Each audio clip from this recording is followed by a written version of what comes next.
Fala pessoal, tudo bem? Está começando o Outlive Podcast, a sua dose semanal de conhecimento sobre saúde e bem-estar. Sou Jorge Narciso, sou médico e o meu objetivo é trazer informação de qualidade e de confiança que você possa aplicar no seu dia a dia e assim ver mais e melhor. No episódio de hoje, nosso tema vai ser mitos e verdades sobre saúde e longevidade. E para falar mais sobre esse assunto, eu tenho a honra de receber aqui o Silvio Pova, que é médico formado pela Universidade Federal de Uberlândia, especialista em clínica médica pela USP de Ribeirão Preto e cardiologista pelo Instituto Dante Pazanese, no qual também tem fellowship em cardiologia do esporte.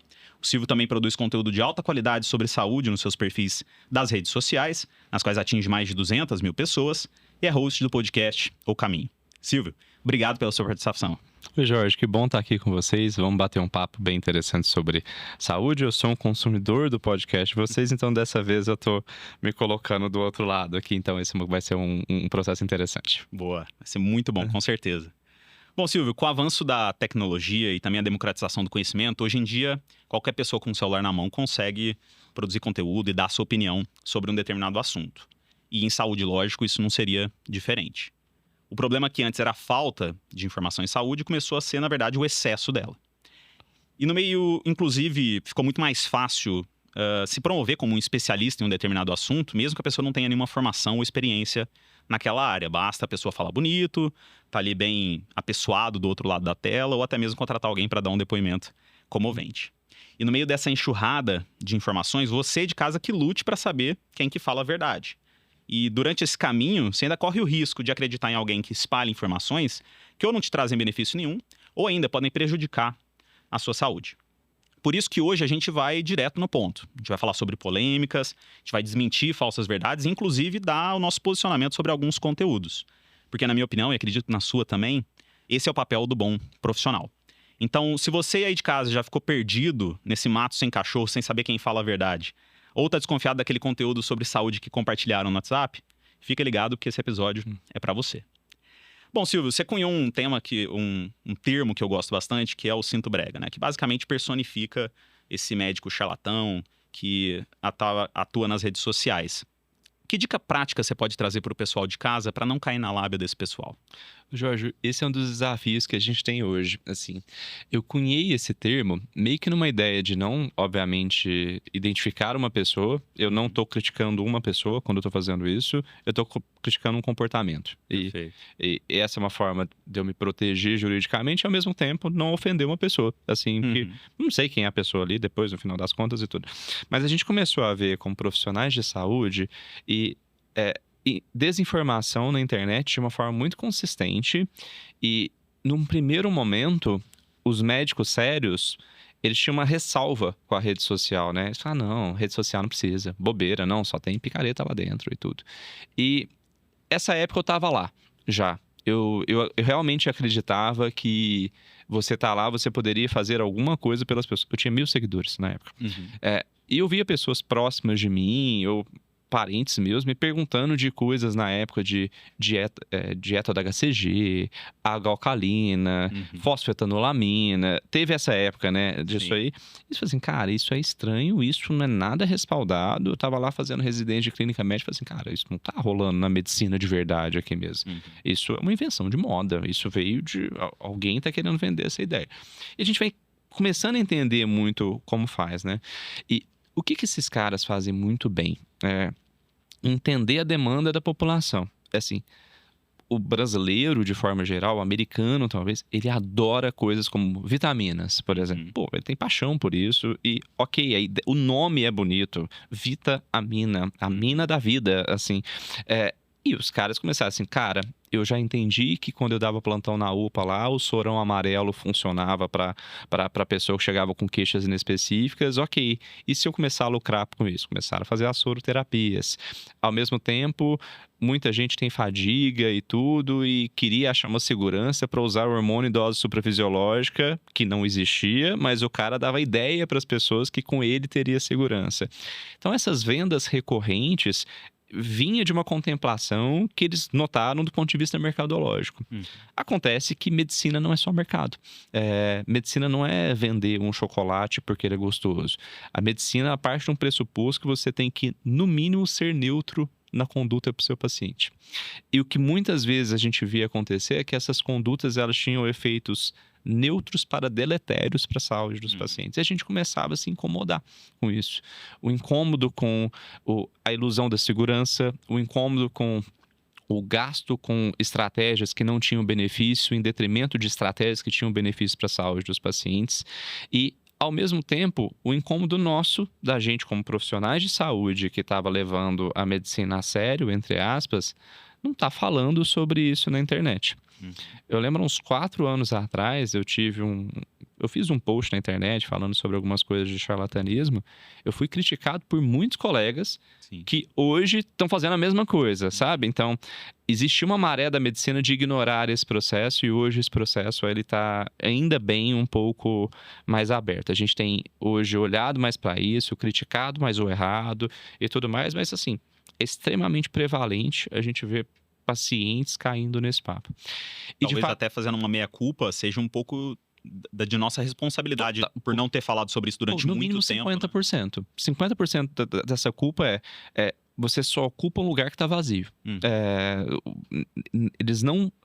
o charlatanismo na medicina ele não veio ocupando um lugar que estava cheio. Ele veio para ocupar um silêncio que houve da medicina sobre isso, porque a medicina não olhava como importante. Isso. E isso existe. Você vai nos hospitais grandes e o cara, não, isso é bobagem, pra quê? É médico de dancinha e fica essa ideia. E eu sempre fui ressabiado com isso. Eu falei assim, pô, cara, o primeiro pressuposto da medicina é informação. Assim, você pode sair de uma consulta médica sem uma receita, sem um pedido de exame, mas você tem que sair com informação. E hoje a gente tem a possibilidade de, através de rede social, informar as pessoas. E o awareness é muito importante. Quando você gera awareness, você gera que pessoas comecem a olhar para um determinado tema. Não necessariamente elas vão passar com você, virar seu paciente, mas elas vão passar com outro colega que vai cuidar bem delas também. E elas começam a perceber coisas que são pertinentes e que não são. Um exemplo que eu sempre dou é que quando eu vejo um vídeo sobre um economista falando sobre algum tema, eu tenho muita dificuldade de discernir se isso faz sentido ou se isso não faz, porque eu não tenho uma formação em economia. Se eu vejo sobre o ponto de vista jurídico, eu não tenho essa formação da mesma forma. Talvez vai criando confiança em um outro profissional de acordo com a pertinência de longo prazo. Da mesma coisa, eu acho que é quem está de fora da medicina na hora que vem informação médica. É difícil a gente conseguir ver isso de uma forma muito segura. E aí, quando isso acontece, até porque a lógica da medicina ela é complexa, a gente não percebe muito isso porque a gente está de dentro, a gente tem que ter uma responsabilidade de tentar mastigar isso um pouco mais e entregando isso gradativamente para um público que vai, a longo prazo, começar a entender sobre isso. A gente está hoje numa época muito boa. Podcasts de saúde estão crescendo muito, o tema saúde é um tema em alta, o entendimento sobre o assunto é cada vez maior, mas, ao mesmo tempo, quando isso acontece, a gente gera oportunidade para muita desinformação rolar, porque tem uma oportunidade nesse sentido, então tem muita desinformação. Tem alguns estudos ali que falam que até 80% dos temas de saúde publicados nas redes sociais não são completamente verdadeiros, no mínimo, assim. Então, a gente tem uma complexidade aqui, né? E não estou aqui falando que eu sou o dono da verdade nem nada, mas eu acho que a gente tem que agir com muita responsabilidade na hora da gente entregar uma informação para as pessoas. E até muito cuidado com as coisas que a gente vai escrever, porque às vezes você está querendo escrever uma coisa certa, mas a interpretação da pessoa vem errada também. Exato. E tem alguma dica prática, talvez, ou algo que essa pessoa fale, que ela demonstre, que chama atenção para que talvez o que ela está falando não seja tanto verdade, ou que, na verdade, tem uma segunda intenção ali colocada? Sim. Quando a pessoa coloca o meu protocolo, eu já fico... onde o cara publicou esse meu protocolo? Se o cara, vem no protocolo Silvio aqui, ok, protocolo Silvio foi publicado? Se não, isso é uma invenção de moda. Essa é a primeira ressalva. Promessas muito grandes. Vem aqui comigo e você vai ter esse resultado. Um pressuposto da medicina não é promessa. A gente não consegue prometer uma coisa que não está só nas nossas mãos. Eu não consigo prometer para nenhum paciente nenhum resultado. Assim, nenhum. Isso é injustiça se a gente fizer. Se você começar a notar da mesma forma aquelas coisas, não, deixa eu simplificar demais aquela coisa que muita gente falou para mim que era complexo, ou deixa eu te vender uma ideia de cura, ou uma ideia de resolução simples de um problema que a vida inteira foi complexo. Só esse cara sabe? Esse abençoado ali, ele sabe? E ao mesmo tempo, se você for querer agendar alguma coisa com alguém, confirma se essa pessoa tem de fato essa formação que ela fala. Hoje o que tem demais aqui é a pessoa fazer um curso num fim de semana numa instituição e ficar andando com o logo dessa instituição para ir, né? Hospitais grandes no Brasil, universidades americanas, universidades brasileiras aqui, o pessoal faz um fim de semana lá e fala, eu fiz alguma coisa lá. Uhum. Mas o que você fez lá? Você passou lá para visitar e tudo, comprou um moletom? Isso não é, pô, você não fez formação técnica ali dentro, né?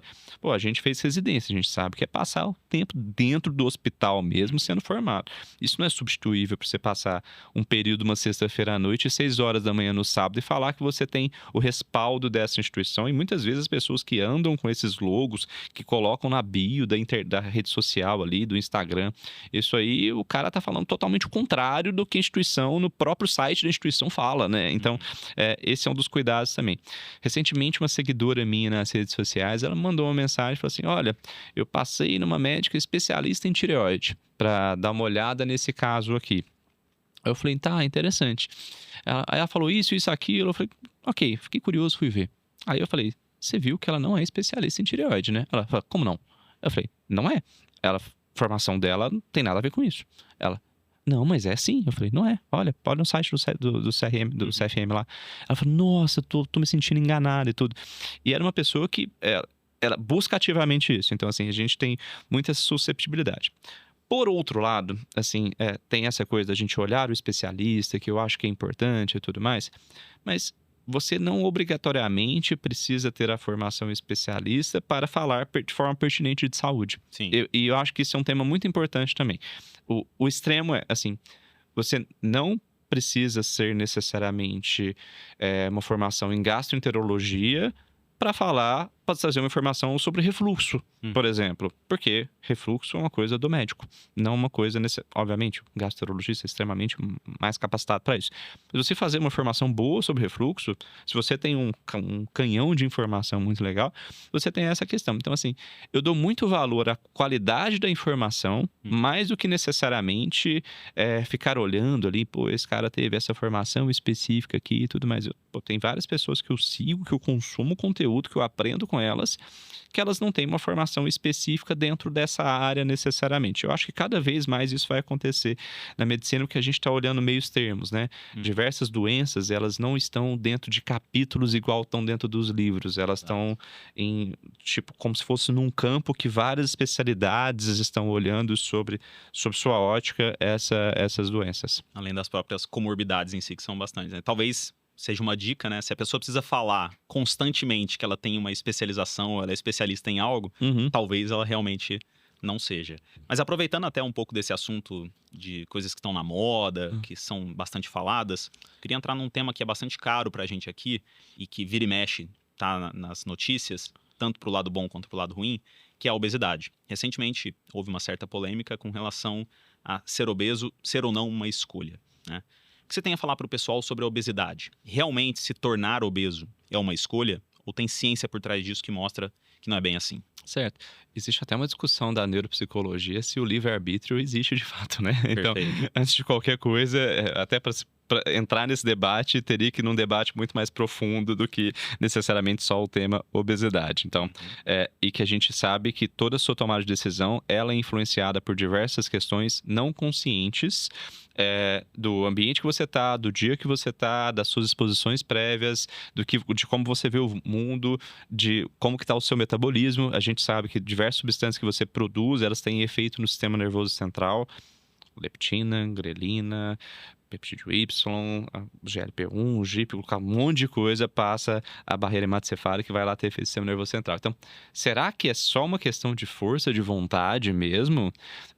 Eu tenho uma ressalva muito de colocar nessa questão de ser uma escolha, porque quando você começa a conversar de ser uma escolha, quem está falando isso geralmente, ao meu ver, essa é uma pessoa que ela quer simplesmente fazer uma autopromoção dela em cima dessa pessoa.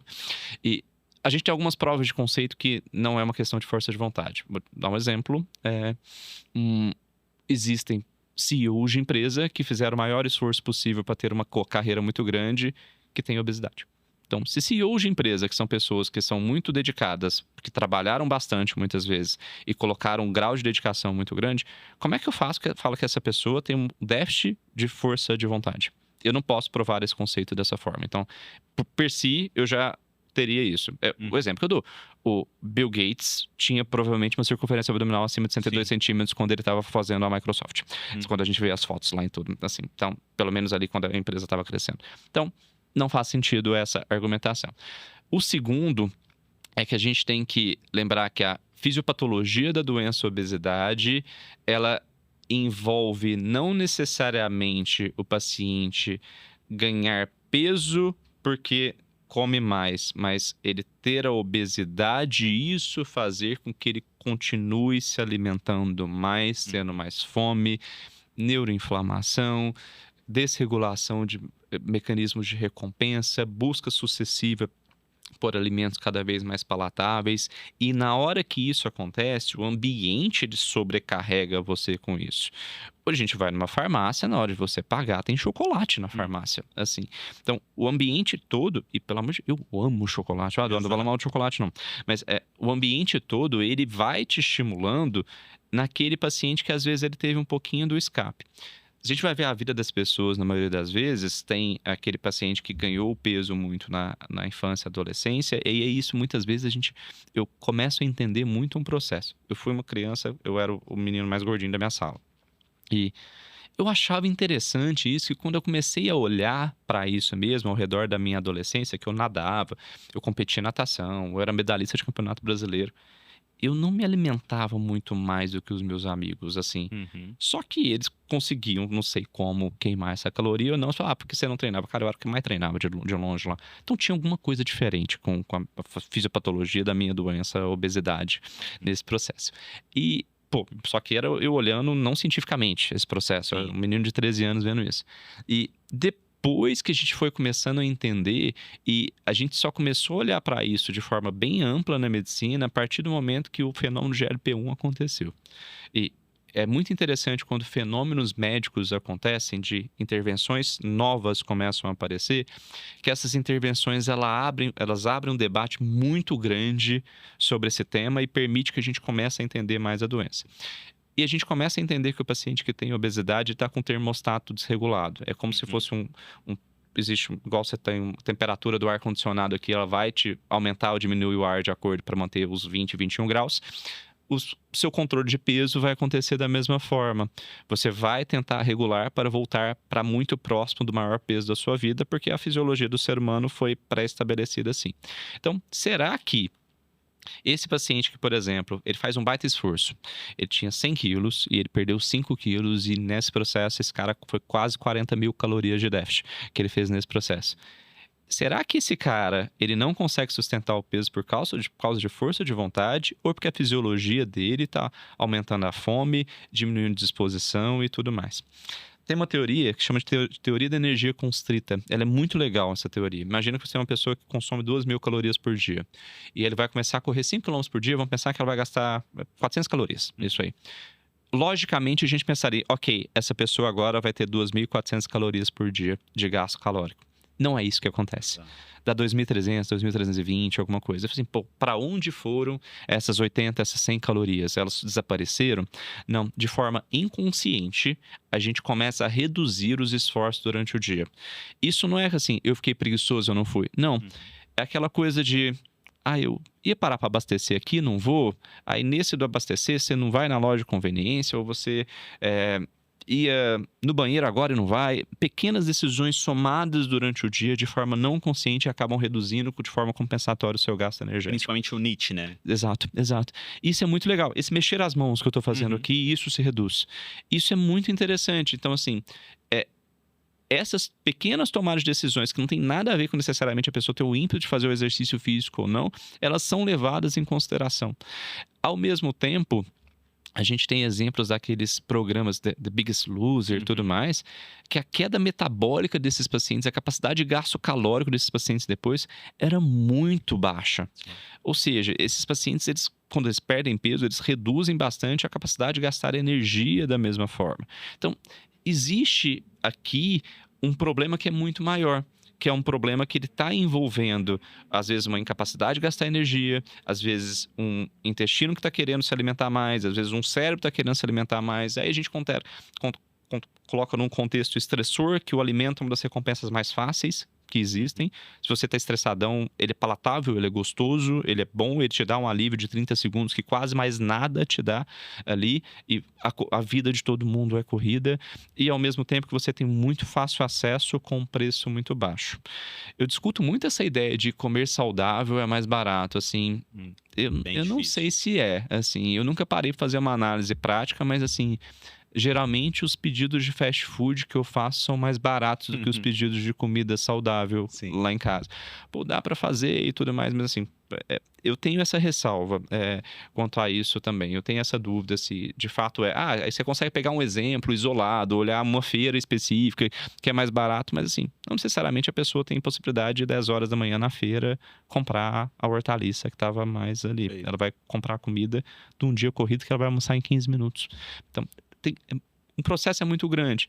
Então, quando não está muito no nosso poder de escolha, eu tenho uma ressalva muito para responder a sua pergunta, de falar que é uma questão de escolha do paciente. Óbvio, tomadas de decisão são importantes. Aquela de vou contratar um personal trainer. Isso é uma escolha. Vou no nutricionista que não vai inventar moda. Vou num médico que não vai inventar moda comigo. Isso é um processo de escolha. Mas todo o restante do processo tem que ser levado em consideração. A tomada de decisão, a força de vontade importa? Importa. Mas ela não é, per si, suficiente, e ela não é, per si, algo, uma condição sine qua non para determinar se um paciente vai ter sucesso na perda de peso ou não, porque é um processo muito complexo. Perfeito. E a gente já falou algumas vezes aqui em alguns episódios mais específicos sobre carga genética, que é uma coisa que fala a favor.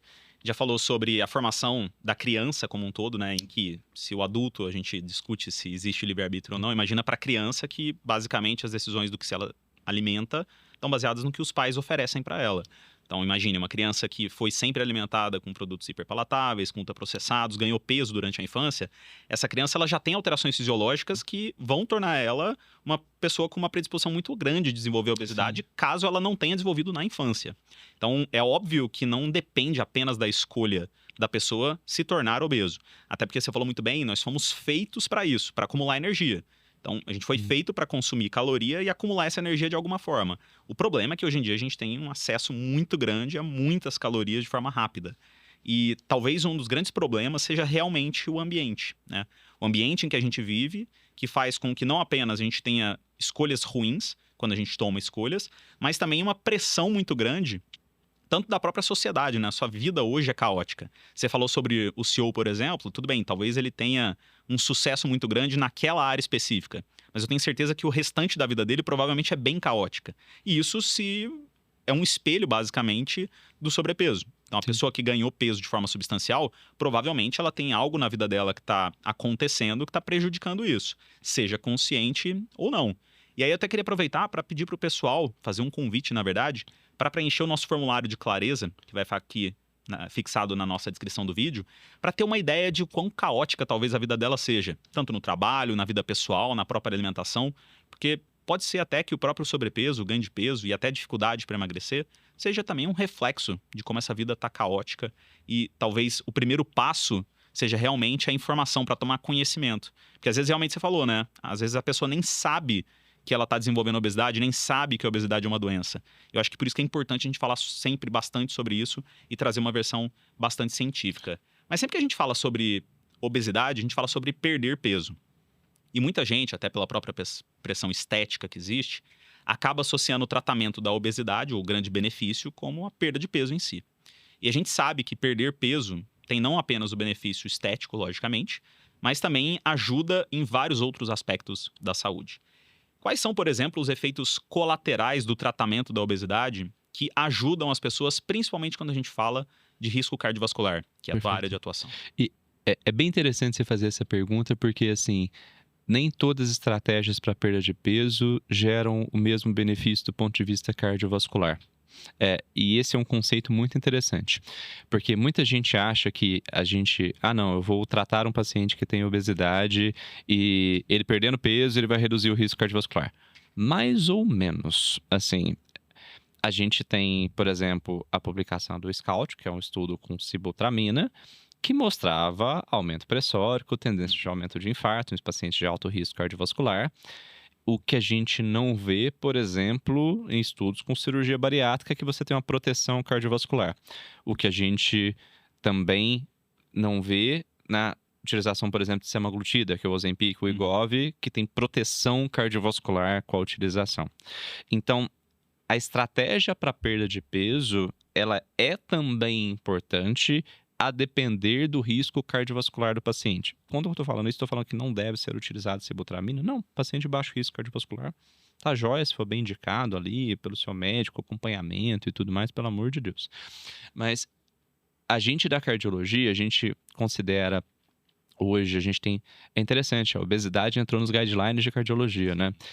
Ela não entrou mais... Ela não é mais só aquela coisa que está em acessório no guideline de hipertensão, no dislipidemia, no alteração de colesterol, de triglicéridos. Ela tem um guideline de obesidade hoje dentro da cardiologia. E por que que isso acontece? Porque obesidade é, per si, um fator de risco cardiovascular. Quando eu digo fator, o que que eu falo? É uma doença que, se eu tratar adequadamente, melhorar essa doença, eu reduzo o risco do paciente ter um evento cardiovascular. Infarto, AVC e morte do coração, basicamente. E mesmo se o paciente não tiver qualquer outra alteração do ponto de vista metabólico, o paciente está com a hemoglobina glicada boa, o controle de glicemia dele é bom, a pressão está boa, o colesterol está bom, mesmo com isso, ele aumenta o risco de infarto, AVC e insuficiência cardíaca a médio e longo prazo. Isso cai por terra, por exemplo, aquele conceito do obeso saudável. Isso não existe. Isso não existe. Então, a gente tem que conceituar, sim, a obesidade como uma doença que gera repercussões cardiovasculares a longo prazo para o paciente. A gente tem que entender que o corpo ele é muito bom. Então, ele vai fazer de tudo para tentar manter você no metabolismo adequado por um tempo. Então, às vezes, sua glicemia não vai subir, mas ele está fazendo um baita esforço com o pâncreas ali para tentar controlar essa glicemia enquanto você está com isso. Então, o que tem muita gente e que a gente tem que tirar o mito é... eu estou acima do peso, eu tenho obesidade, mas meu último check-up, meus exames estavam todos normais. Independente dos seus exames normais, você tem um fator de risco estabelecido. Ponto. E você tem que olhar para isso. Se você tem que tratar com remédio ou não, são outros 500, mas você tem que olhar para isso. E isso tem que estar dentro do cerne se você estiver olhando para a sua saúde, tem que estar dentro do cerne terapêutico para a sua vida. Outras questões acabam sendo importantes, que a gente vê que pacientes que têm obesidade, eles têm algumas alterações do ponto de vista de laboratório que chamam atenção. Eles têm mais low-grade inflammation, aquela inflamação de baixo grau. No laboratório, a gente mede isso muitas vezes porque a proteína C reativa ultrassensível. Eles são pacientes que têm muitas vezes triglicéridos mais aumentados, HDL mais baixo, já denotando um grau de resistência insulínica. São pacientes que têm muitas vezes esteatose hepática, gordura no fígado, que per si também é associado com aumento de risco. Só de ter esteatose hepática, dobra o risco cardiovascular do paciente. Então, se o risco era 1%, vai para 2%. Se era 5%, vai para 10%. Depende do ponto onde você está, obviamente. Esses pacientes têm mais alteração ortopédica, muitas vezes. E muitas vezes esses pacientes têm intolerância ao exercício físico pela própria doença obesidade. Imagina que você está com 60 quilos e você vai fazer uma caminhada. Provavelmente você não vai ter dor no joelho no outro dia. Se você está com obesidade, a caminhada vai ser penosa para você. Ela vai ser algo muito mais difícil.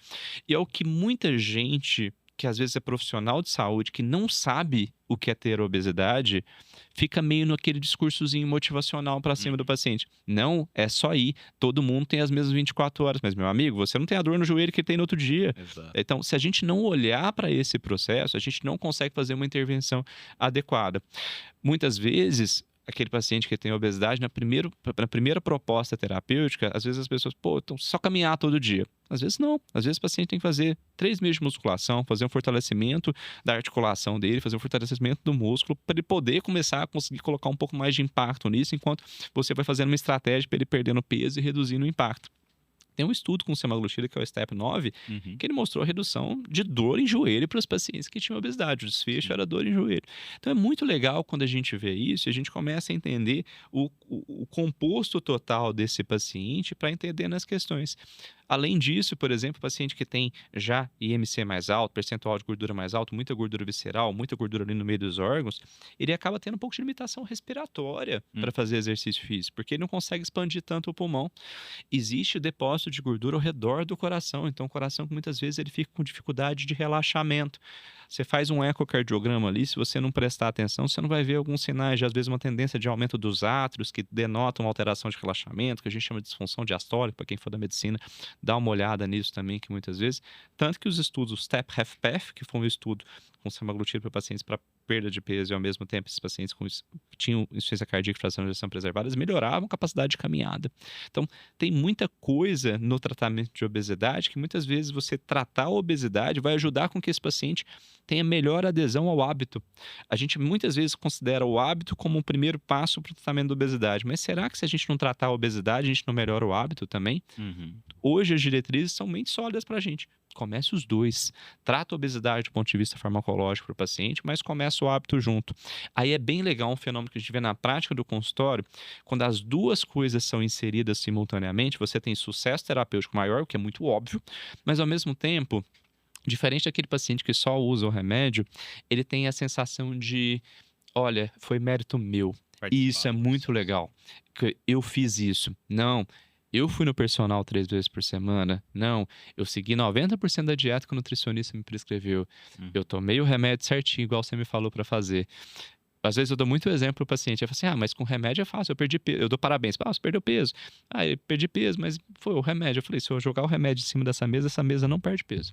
Então, depende da pessoa também. Então, quando a gente coloca o hábito junto com o medicamento, a gente tem sucesso muito nesse sentido. Então, Perfeito. Já aproveitando até esse tópico do GLP-1, eu acredito que essas medicações, tanto os análogos de GLP-1, de GIP, foram realmente uma transformação no tratamento da obesidade. Quando a gente olha os principais estudos, a gente já vê uma mudança significativa nesses critérios, quando a gente fala de risco cardiovascular, principalmente glicemia, perfil lipídico, a pressão arterial. A gente já consegue ver benefício quando o paciente perde por volta de 10%, quanto maior parece ter uma relação também de causa e efeito, de dose e efeito nessa perda de peso. Só que quando a gente observa essas pessoas a longo prazo, quando a gente suspende a medicação, elas não apenas voltam a ganhar peso, como elas também pioram os parâmetros cardiovasculares dela. Como é que você vê hoje sobre isso? Essas medicações, elas são muito mais uma ferramenta no processo do tratamento da obesidade? E como que você vê o uso crônico delas, por exemplo, nas pessoas que não conseguem manter o peso perdido a longo prazo? Certo. O primeiro conceito que eu acho que a gente tem que estabelecer para quem está ouvindo a gente aqui é que a obesidade é uma doença crônica. E doenças crônicas se tratam cronicamente. Assim como se eu der um antipertensivo para o paciente, controlar a pressão dele, se eu tirar o antipertensivo, a pressão vai voltar para o ponto que estava anteriormente. Óbvio que se esse paciente que começou a tratar a hipertensão, começar a fazer exercício físico melhor, melhorar a alimentação, talvez a demanda de antipertensivo desse paciente seja menor ou até seja retirada. Isso é verdadeiro. Da mesma forma na obesidade. O que acontece é que na cabeça de muita gente o tratamento de obesidade é amidalite. Você traz um antibiótico por 7 dias, resolve o problema e ele está curado. E aí tem um processo muito importante para a gente entender nisso. Essas medicações, elas promovem que o paciente tenha maior facilidade de saciedade, de forma que, em média, você vai ver ali nas doses mais altas, muitas vezes até redução de cerca de 50 e pouquinhos por cento da ingestão calórica total. Então, esse paciente que tem obesidade, que talvez comia mais volume de alimento, ele reduz bastante o volume de alimento e isso acaba reduzindo a ingestão calórica como um todo. Ele acaba muitas vezes vendo uma permissividade maior para alimentos de pior qualidade. E aqui entra muito importante o nutricionista nesse processo. Eu falo para todo mundo, antigamente o nutricionista, ele entrava como uma pessoa que ajudava você a estabelecer o déficit calórico. Ainda ajuda? Sim. Mas o remédio, ele estabelece o déficit calórico para você. Hoje, se você colocar um medicamento, é muito provável que você consiga estabelecer déficit calórico. A questão é que dentro desse déficit, dessas 1.200, dessas 1.500 calorias que você vai comer, o que você está comendo? Esse é o ponto talvez mais importante. E aí isso gera a criação de hábito. Dieta significa, vem de hábito no grego, no final das contas. dentro desse processo, eu tenho que olhar para o que eu estou comendo, até para tentar mitigar o efeito colateral da medicação do trato gastrointestinal ali. Eu preciso olhar para a fibra que eu estou me alimentando, eu preciso pensar em fazer meu intestino funcionar, eu preciso olhar para a minha hidratação durante o dia, eu preciso olhar para o meu consumo de proteína durante o dia. Então, assim, se às vezes você tem redução de 50% do seu ingestão calórica, se você comer um chocolate de manhã, um pedaço de bolo à tarde e um laca de noite, você vai ter déficit calórico, você vai emagrecer. Mas se você suspender o medicamento de uma vez, com essa rotina de alimentação horrorosa estabelecida, o que vai acontecer? Você vai estar com essa rotina estabelecida e vai voltar a ter fome. Então você vai voltar a ter almoço, jantar, café da manhã que você tinha, mais essa rotina errada. E vai ter mais fome, né? Porque ela Exato. perdeu o peso, então o metabolismo vai trabalhar para dar mais fome ainda para ela. Isso não é uma culpa do remédio. Exato. Isso é uma culpa do hábito que foi horroroso nesse processo. Então o que tem muitas vezes, assim, e sendo bem sincero, medicamentos para tratamento de obesidade são medicamentos que são caros. Sim. Eles são talvez parte do cuidado de saúde que esse paciente vai ter, a parte mais cara. Então, assim, vale muito a pena se você está disposto a investir nisso, que é caro, você ter um acompanhamento multiprofissional. Sim. Porque aí você vai ter todo esse processo girando muito bem. Aí você vai ter um nutricionista te ajudando na alimentação, você vai ter um personal trainer te ajudando. Talvez a necessidade de dose de medicamento seja muito menor para a perda de peso do que você teria se você não tivesse esse processo acontecendo, e você consegue fazer com que as coisas funcionem melhor. O que acontece é que tem muita gente que tem a preocupação com o tal do efeito rebote. Por conceito, não é um efeito rebote. Efeito Exato. rebote é quando você, imagina que você está no 10º andar, você cai para o 4º e você volta para o 12º, o efeito rebote. O que acontece com esses pacientes? Ele está no 10º andar, ele cai para o 4º e ele volta ali para o redor do 8º, 9º andar. Na nossa prática clínica, os pacientes que têm talvez maior sucesso nesse sentido são pacientes que aderem muito bem à rotina de exercício físico, principalmente. O que a gente considera muitas vezes? Eu falo para meus pacientes no consultório. A gente precisa de ter 5 sessões de exercício físico na semana. Se você tiver com 5 sessões de exercício físico na semana, é muito improvável que a gente não tenha sucesso nesse sentido. Muito improvável mesmo. Só que é difícil inserir exercício. A pessoa que está fazendo 0 não vai conseguir colocar 5 de uma vez. Então, é um processo. Então, para a gente entender o tratamento de obesidade, a gente tem que entender, um tratamento crônico, essas coisas de vou fazer um protocolinho na clínica ali de 2 meses de tratamento. É perda de tempo, assim, nem vai. Isso não vai funcionar. É só para dar aquele boost inicial. Não, isso não é assim. Boost inicial, não adianta você fazer 100 metros rasos no começo da maratona. Você vai só ficar cansado. Então, essa é a mesma ideia. Então, fazer de uma forma pertinente, segura, adequada, a longo prazo, bonitinho, para corresponder o que é uma doença crônica. Uma doença crônica, repito, deve ser tratada cronicamente com todo o arsenal terapêutico. Não estou falando só do medicamento. Muitas vezes eu tenho paciente que ele consegue tirar o medicamento, principalmente pacientes que aderem muito bem a uma rotina de endurance. Na prática, aquele cara que começa a correr, querer fazer um triatlo, um ciclismo, ele consegue tirar o medicamento durante o processo de tratamento dele. Mas eu não exijo que todo paciente faça endurance como esporte. É crueldade fazer isso, quase ninguém faz. Então, muitas vezes, esses pacientes podem ser que eles necessitem utilização crônica do medicamento, assim como é colesterol, assim como é pressão arterial, assim como é diabetes, assim como é toda e qualquer condição crônica que a gente tem na medicina. Perfeito. E para fechar um pouco essa parte da obesidade em si, obviamente, os medicamentos vieram para transformar realmente o tratamento dessas pessoas. São ferramentas extremamente importantes, principalmente quando a gente fala dessas pessoas que têm um risco cardiovascular muito alto ou estão com um grau de obesidade muito alto. Só que ainda hoje a gente consegue ver pessoas que, mesmo sem o uso da medicação ou da cirurgia bariátrica, que até o momento do surgimento talvez fosse a grande intervenção que a gente tinha, conseguiram perder peso e sustentar esse peso ao longo do tempo. Logicamente, não são a maioria, mas elas existem. Quando a gente fala dessas pessoas em específico, dá para observar algum padrão, algo que eles façam de diferente, que realmente faça sentido? Essas pessoas, por exemplo, elas têm alguma coisa mais natural ou elas, na verdade, desenvolvem hábitos de vida que vão fazer com que, ao longo do tempo, elas realmente se transformem? Olha, eu tenho alguns desses pacientes no consultório. Aí tem 2 fenômenos. Tem aquele que ele perde, sustenta um ano e volta a ganhar. E aí esse cara está correspondendo igualmente à fisiopatologia da doença obesidade gera. Ele perde seus 10 quilos, depois ele volta a ganhar. A gente tem um estudo que mostra isso, que é o Luca-Head. Sim. Ele mostra exatamente, a curva do Luca-Head é bem clássica. O paciente perde 8 quilos no primeiro ano, depois ele volta a ganhar gradativamente o peso. Isso não é porque ele perdeu a força de vontade dele, porque isso é a fisiologia. E tem aquela pessoa que perde e sustenta, que ela não é a regra. E o que a gente tem que tomar muito cuidado é de parar com esse papo de se eu conseguir, você também consegue. Uhum. O Michael Phelps ganhou 8 medalhas de ouro na Olimpíada. Se ele conseguiu, eu também consigo? Não. Cada pessoa tem sua individualidade, tem seu contexto, tem sua fisiologia, tem seu ambiente, tem sua possibilidade de usar alguma coisa ou não, a proximidade para um local para fazer esporte ou não. É muito complexo a gente Sim. entender esse processo. Mas nesses pacientes, o que a gente acaba vendo é talvez uma capacidade de adesão a algum tipo de dieta específico, e isso acaba sendo interessante. Às vezes tem pacientes que, por exemplo, conseguiram lidar muito bem com a low carb da vida e para ela fez muito sentido, e a low carb para esse paciente foi uma coisa que gerou uma capacidade de adesão muito boa e a sustentou bem. Algum paciente, não, eu consegui fazer déficit calórico sustentando com jejum, que jejum no meu caso faz bem. Para mim, a ideia de dieta mediterrânea fez muito sentido porque fez bem. E isso depende muito de entender a rotina do paciente. Então, assim, é outra ressalva que a gente tem muitas vezes na internet. Fala assim, todo mundo tem que fazer jejum com jejum. Não, Uhum. cada pessoa tem a sua individualidade. Mas, principalmente, exercício físico. Porque você sustenta um déficit por um tempo de caloria ali com dificuldade. É chato fazer déficit calórico. Você sente fome, assim, na maioria das vezes. O que sustenta você conseguir, a médio e longo prazo, sustentar isso é você ter exercício físico na sua rotina. E vou dar um exemplo bem clássico aqui. Imagina uma pessoa hoje que ela vai na academia hoje e ela não tá fazendo nada. Ela tem 30 minutos para fazer exercício no dia. E ela colocou ali 5 km por hora por 30 minutos e terminou cansada. Ela andou 2,5 km. Então ela gastou calorias para deslocar-se 2,5 km.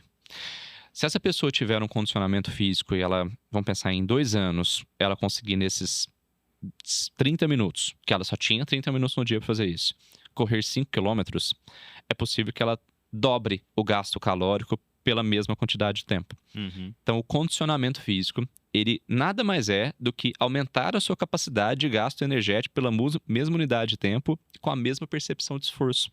Então, essa mesma pessoa a longo prazo, para fazer os mesmos 30 minutos, ela vai sentir talvez o mesmo cansaço, Uhum. mas ela vai conseguir gastar mais energia. Isso é substancial num dia só? Não, mas na somatória de um mês, na somatória de um ano, acaba sendo muito importante. Na prática, muitas vezes a gente mede objetivamente a capacidade física dos pacientes durante o processo de emagrecimento, porque esse é um dado que ele me dá uma permissividade para pensar a longo prazo como que eu vou conseguir olhar para esse paciente e ver o quanto que ele está gastando de caloria dentro desse processo. E é legal, essa semana eu tive uma paciente que ela tinha um VO2 máximo de 22 e ela subiu durante o processo em um ano para 26,5 de VO2 máximo. Uhum. Pra vocês terem uma ideia, e o pessoal que está ouvindo, cada 3,5 pontos a mais de VO2 máximo se associa com 12 a 20% de redução de mortalidade. Ou seja, essa pessoa ganhou sobrevida e, ao mesmo tempo, ela consegue, com esse processo, aumentar o gasto calórico que ela anteriormente conseguia fazer. Então, isso é uma coisa legal.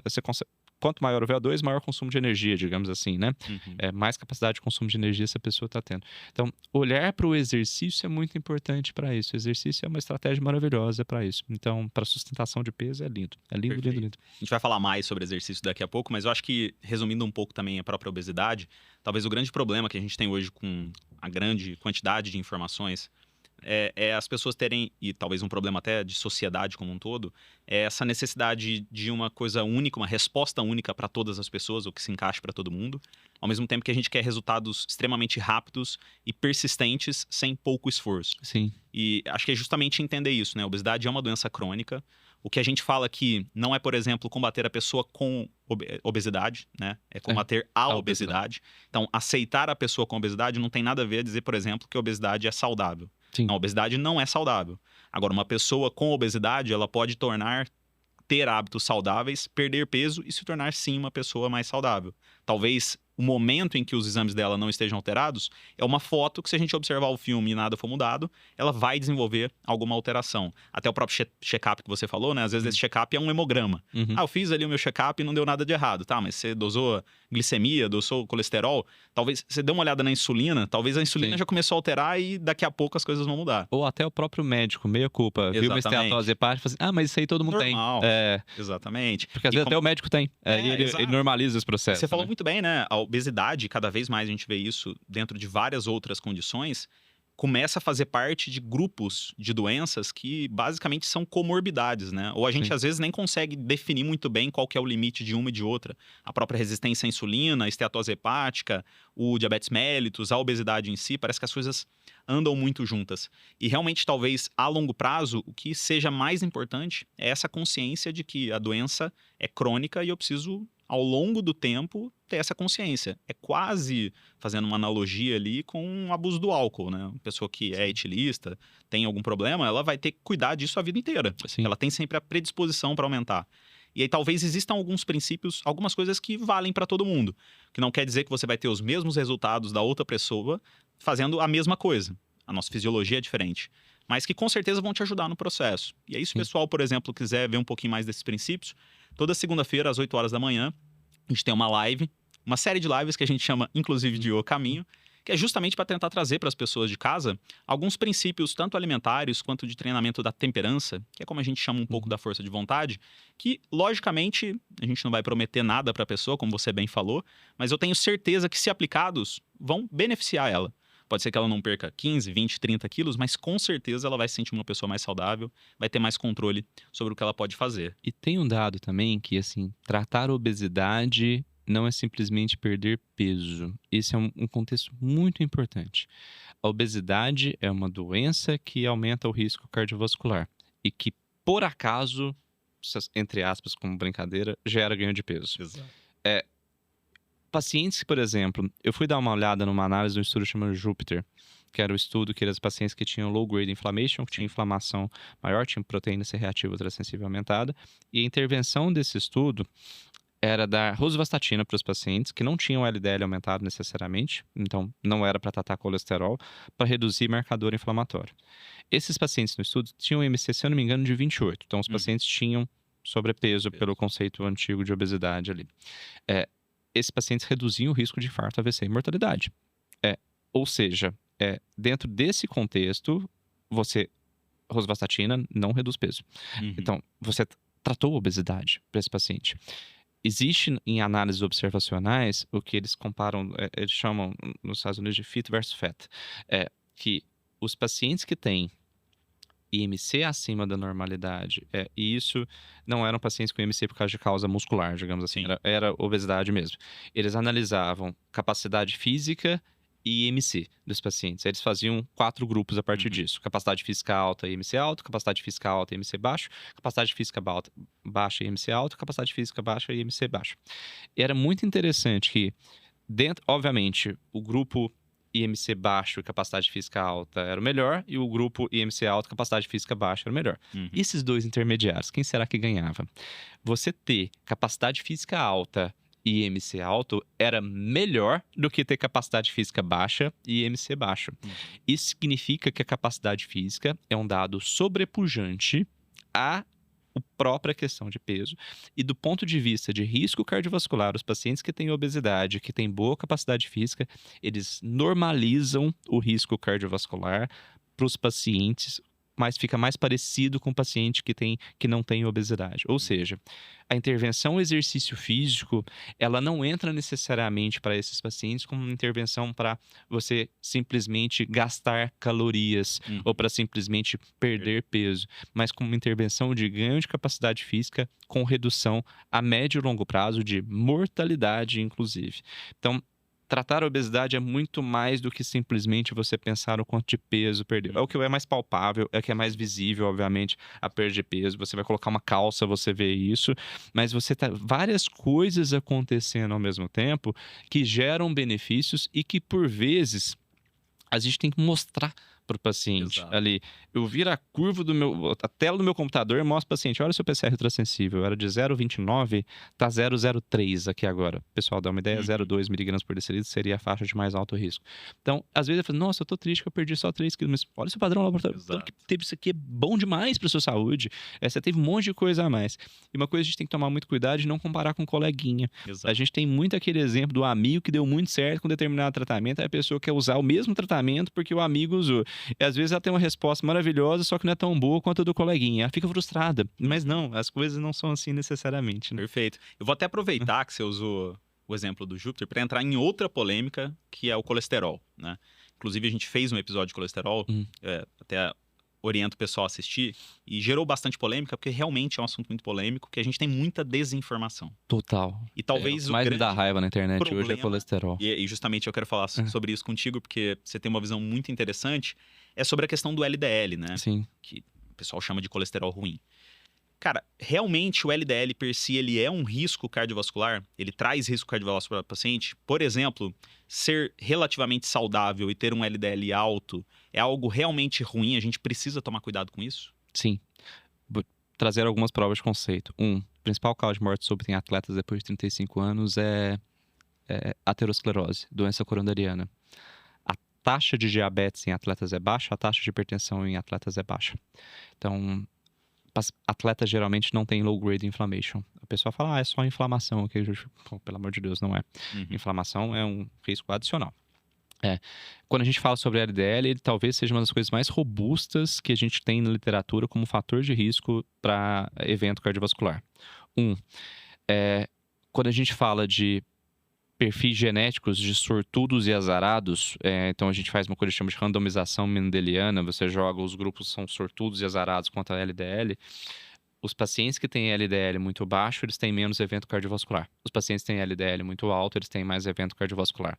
Mas ok, não estou satisfeito com essa informação. Às vezes é porque ele tem LDL por causa de hábito. Segunda questão. Quando a gente fala sobre as intervenções em prevenção secundária, desde o 4S, que é o primeiro estudo com simvastatina para redução pós-infarto, é substancial e consistente o benefício de redução de LDL e redução de evento cardiovascular.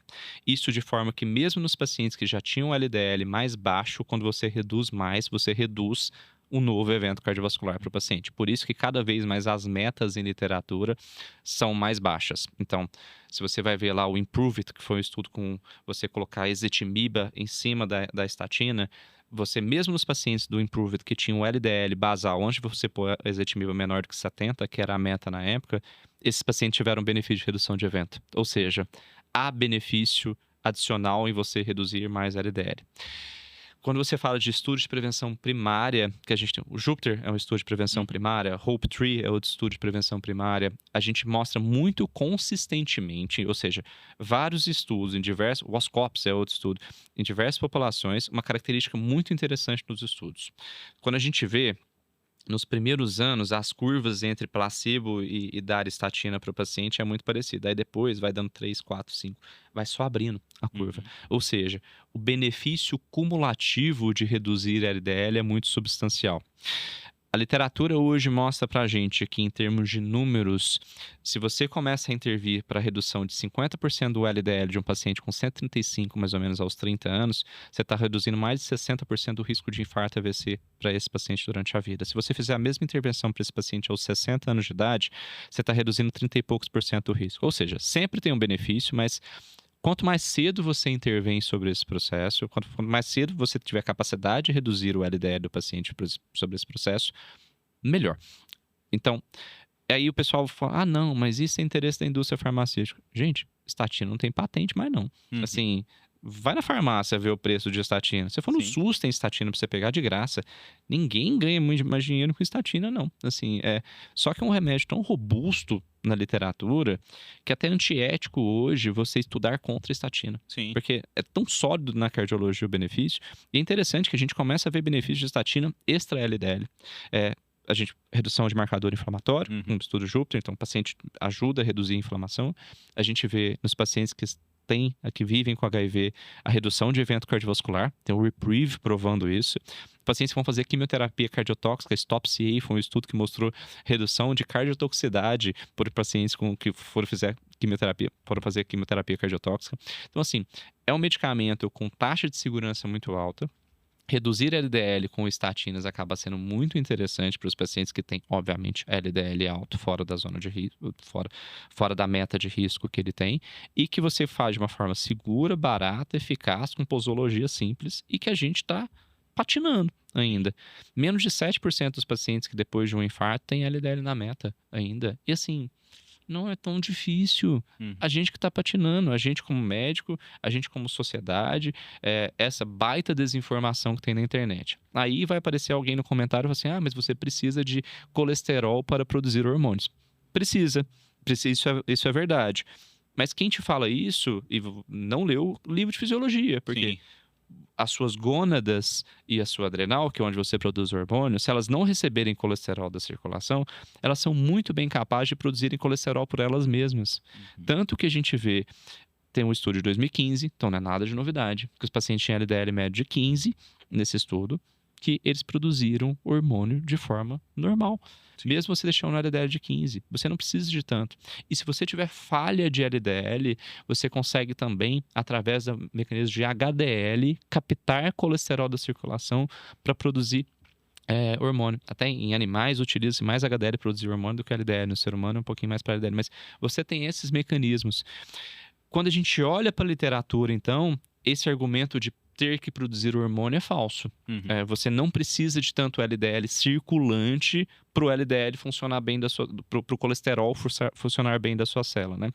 O LDL seria a forma de transportar o colesterol, talvez, ali que a gente chama, né? Um erro ali até na definição, né? Porque o colesterol em si, a molécula, colesterol, Sim, o LDL basicamente é um transportador do colesterol. Exato, né? Ele nem é a molécula em si. Se a gente tivesse eu e você, muda o carro que eu e você estamos dentro. Exatamente. Assim, então... Mas eu até vou aproveitar, porque logicamente a gente evoluiu bastante sobre até o próprio estudo das moléculas em si. Hoje a gente fala de ApoA, ApoB, próprio LDL mais denso, menos denso, né? Os maiores ou os menores, uns mais ou menos ateroscleróticos. Acho que não vale a pena a gente entrar tão a fundo aqui, a gente já falou isso em algumas outras ocasiões, mas tem duas coisas que você citou aí, que, logicamente, corrija-me se eu estiver errado, que basicamente a gente pode traduzir como esse talvez novo conceito de tempo de exposição a LDL alto. Perfeito. E também o próprio NNT do uso das estatinas, que aí eu vou juntar com uma outra pergunta, que talvez a gente esteja olhando de uma forma muito curta para o benefício do uso da estatina, né? Sim. Talvez em 5 anos. E a gente não olha o benefício para daqui 15, Exato. 20, 30 anos. O que você tem para falar, por exemplo, sobre isso? E para o pessoal que hoje em dia tem o LDL alto, já tem a clareza de que é um fator de risco, claro, mas tem medo de usar a medicação por conta de algum efeito colateral. Certo. O que você tem para falar para esse pessoal? Quando a gente fala, primeiro respondendo a questão do NNT, é justamente uma observação muito errônea que você tem sobre o assunto. Assim, NNT o que seria? Basicamente, quantos pacientes eu preciso tratar para ter um benefício? A curto prazo, em prevenção primária, ou seja, aquele paciente que nunca teve nenhum evento, não teve infarto, AVC nem nada, você não tem um benefício tão grande de tratar o LDL do paciente. É a mesma coisa se eu falar assim, esse mês eu vou juntar R$1.000. Vai ter benefício para o meu patrimônio, para eu comprar um apartamento hoje, esses R$1.000 a mais que eu vou juntar? Não vai. Assim, eu vou estar praticamente o mesmo tanto de distância que eu estava anteriormente. Mas se eu fizer isso consistentemente por 20 anos, isso vai facilitar demais eu comprar esse apartamento. É a mesma coisa, o NNT juntar R$1.000 para comprar um apartamento, se eu fosse fazer a lógica em 5 meses, seria horroroso. Então eu vou falar assim, então não vale a pena juntar dinheiro para comprar um apartamento, se eu tirar essa lógica. É a mesma coisa quando a gente fala para prevenção primária para LDL e risco cardiovascular. Hoje a gente tem o conceito LDL vezes idade como para entender o que a gente burden de LDL, o tempo de exposição que esse paciente teve a um LDL alto. Então, vamos pensar que tem 2 pacientes. Os 2 pacientes estão aos 50 anos, estão com LDL de 70, que seja, ali. Que é um LDL bom, assim, se o paciente tiver um risco cardiovascular moderado, alto e tudo. O cara que tiver sido exposto nesse mesmo tempo de idade a níveis muito altos, a chance, mesmo que tenha hoje no mesmo ponto, a chance de ter aterosclerose, placa de colesterol é muito mais alta que o cara ficou a vida inteira com isso. Então é importante a gente entender também como é que foi o tempo prévio do paciente. Às vezes o cara hoje está muito bem controlado e vai assim, nossa, mas eu não entendi porque eu tive um evento cardiovascular. Pô, às vezes você está tratando há 1 ano, você ficou 60 anos sob exposição de LDL alto. Sim. É os 60 anos, não esse 1 ano que você ficou aqui. Aí tem o pessoal, não, muitos pacientes que infartam estão sob uso de estatina, mas é óbvio, porque ainda bem que estava, senão ele ia ter infartado antes, assim, né? Ainda bem que alguém olhou isso antes, né? E uma outra questão é que existe um medo muito das pessoas da utilização do tratamento. E assim, o medo seja não tratar. A gente tem uma assimetria de risco muito grande. O que é o maior risco de utilização de estatina? 1% de dor muscular. Você tem chance de ter dor muscular como efeito colateral. Isso pode acontecer, isso existe, efeito colateral, isso é descrito. Não necessariamente você tem só estatina para utilizar para redução de colesterol, que fique bem claro, mas é o grande tratamento e você tem que propor estatina como primeira escolha, porque é o mais validado, estudado e seguro. Quando você vai olhar o outro risco, o que é o risco de você não tratar? Infarto, AVC e morrer. Assim, então você tá de um lado, o Silvio pra jogar bola pra você e do outro lado tá o Neymar na época de ouro. O que você prefere? Assim, pô, não tem comparação o benefício que você tem aqui. Óbvio, você testou, tratou, tive dor muscular, senta, conversa com o seu médico, muda a estratégia, existem outras estratégias.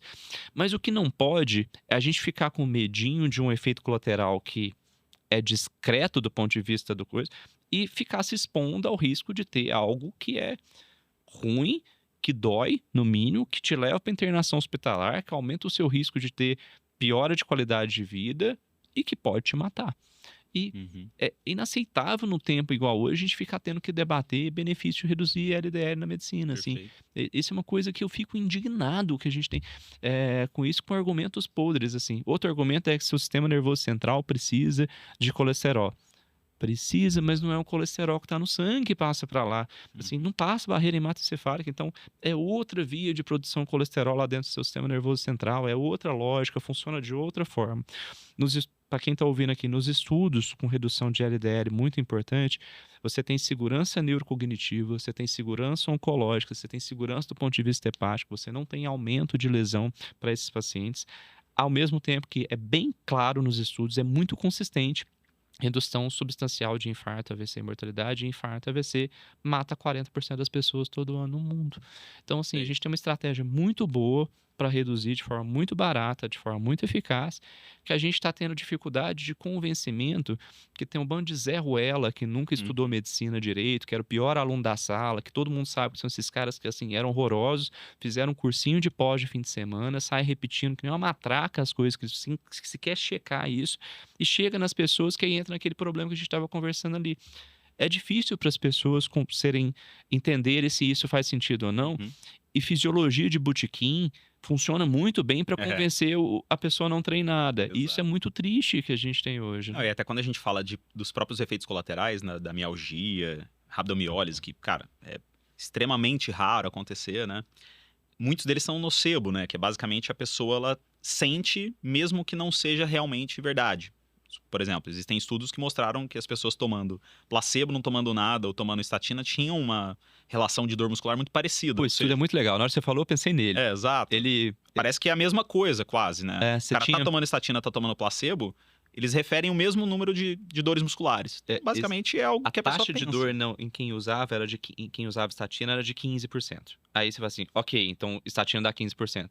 No placebo era 14%. Exato. Aí então assim, ok. Que é atribuível a ela. Então atribuível a ela é 1. E no grupo de quem tava tomando nada era 6, ou seja, você tem dor muscular por várias outras coisas do seu dia também. Exato. E uma coisa que acontece muitas vezes é a pessoa que viu um LDL alto, aí ela começa a tratar, ela começa a fazer, começar a fazer exercício. Aí ela vai lá e faz uma semana de musculação hardcore. O que acontece com quem faz uma semana de musculação hardcore? Dor muscular, como efeito colateral. Então, assim, a gente tem que entender, atribuir a causalidade também ao processo que está acontecendo. Só que eu acho que outra coisa que é importante a gente falar, e às vezes isso é utilizado como subterfúgio por essas pessoas para poder justificar um LDL alto, é que o LDL não é o único fator de risco, né, cardiovascular. Sim. Existem outros que talvez até tenham um peso um pouco maior do que ele. Quando a gente fala de algumas relações, HDL triglicerídeo, a própria diabetes mellitus, né? Então, eu consegui melhorar a diabetes mellitus do meu paciente, só que ele aumentou o LDL para 150. Mas tudo bem, eu melhorei o diabetes, que é muito mais importante para risco cardiovascular. Só que isso não inviabiliza e nem tira a necessidade de também tratar o LDL. Se o paciente tinha diabetes, ele já era para estar tratando o LDL. Exatamente. Se ele tá com 150... Pô, se alguém tá ouvindo aí, você tem diabetes, você tá com 150 de LDL, você volta no seu médico e conversa com ele, porque pelo amor de Deus, assim, paciente com diabetes, ele tem risco cardiovascular aumentado. Assim, esse paciente, muitas vezes o paciente que tem diabetes, ele tem um risco cardiovascular similar a um paciente que já infartou. Então, esse cara tem que ser muito bem tratado de todo e qualquer fator de risco, inclusive LDL. A maioria dos pacientes com diabetes, eles devem manter um LDL menor que 70, muitas vezes.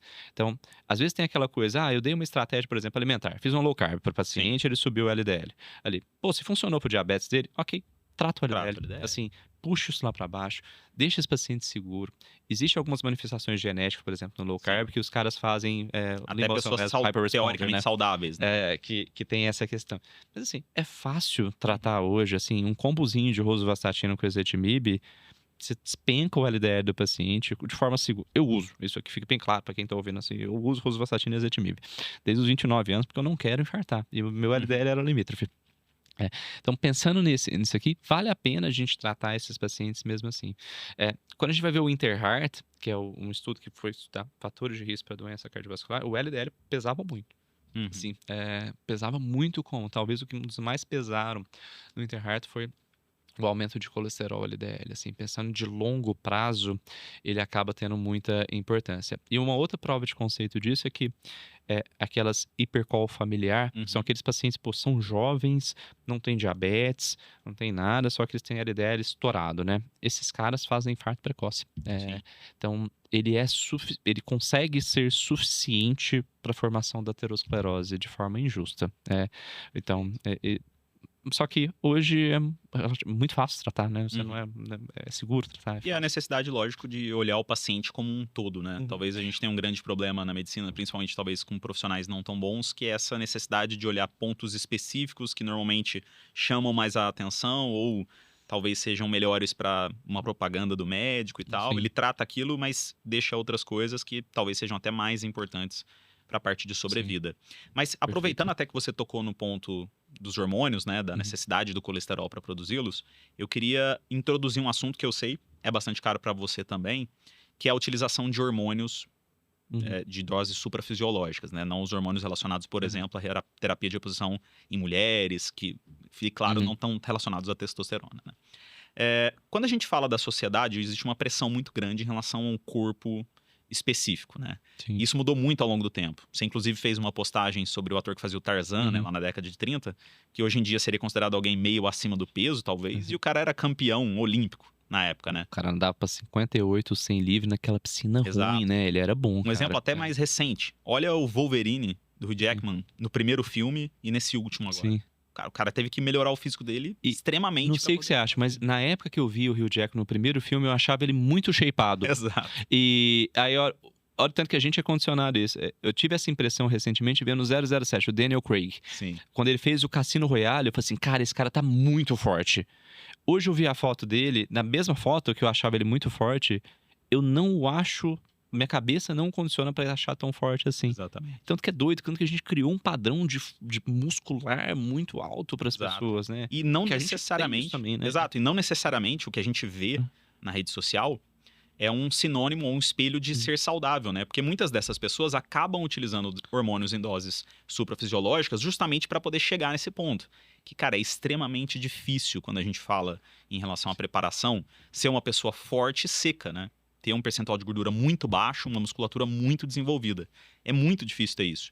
E a gente tem visto bastante problema com a utilização desses hormônios e também vê benefícios, né? São muito claros os benefícios. Cara, você toma hormônio, você vai melhorar seu desempenho, vai melhorar a musculatura.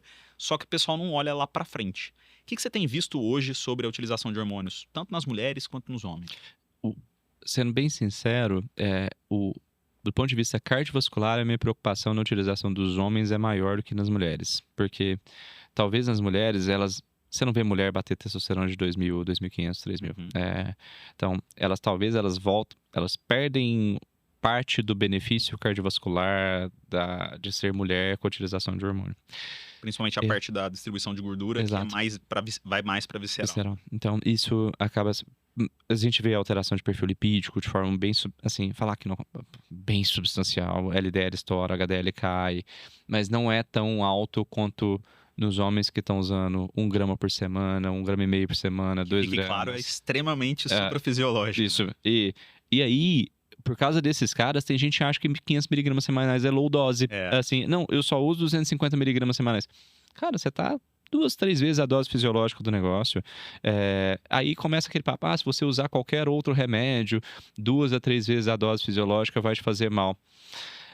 A gente não pode fazer essa conta porque, assim, tabagismo não te faz mal agudamente também. Se eu fumar aqui agora, eu não vou infartar. Assim, não agora. Sim. Mas se eu continuar fumando por 30 anos, eu vou ter isso.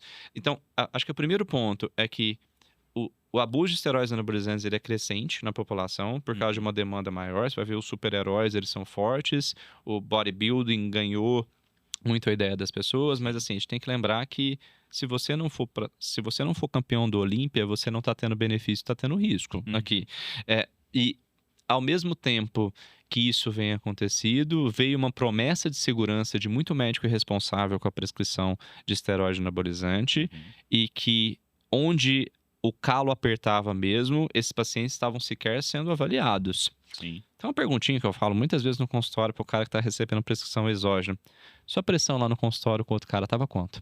Aí o cara, mas eu não medi. Eu falei assim, cara, como não? Assim, se você está fazendo com acompanhamento médico, e é uma coisa que é claramente um dos fatores que a gente vê acontecer, é aumento de pressão arterial, e você está dosando o seu selênio, mas você não está medindo uma pressão arterial? Assim, que lógica que isso está acontecendo?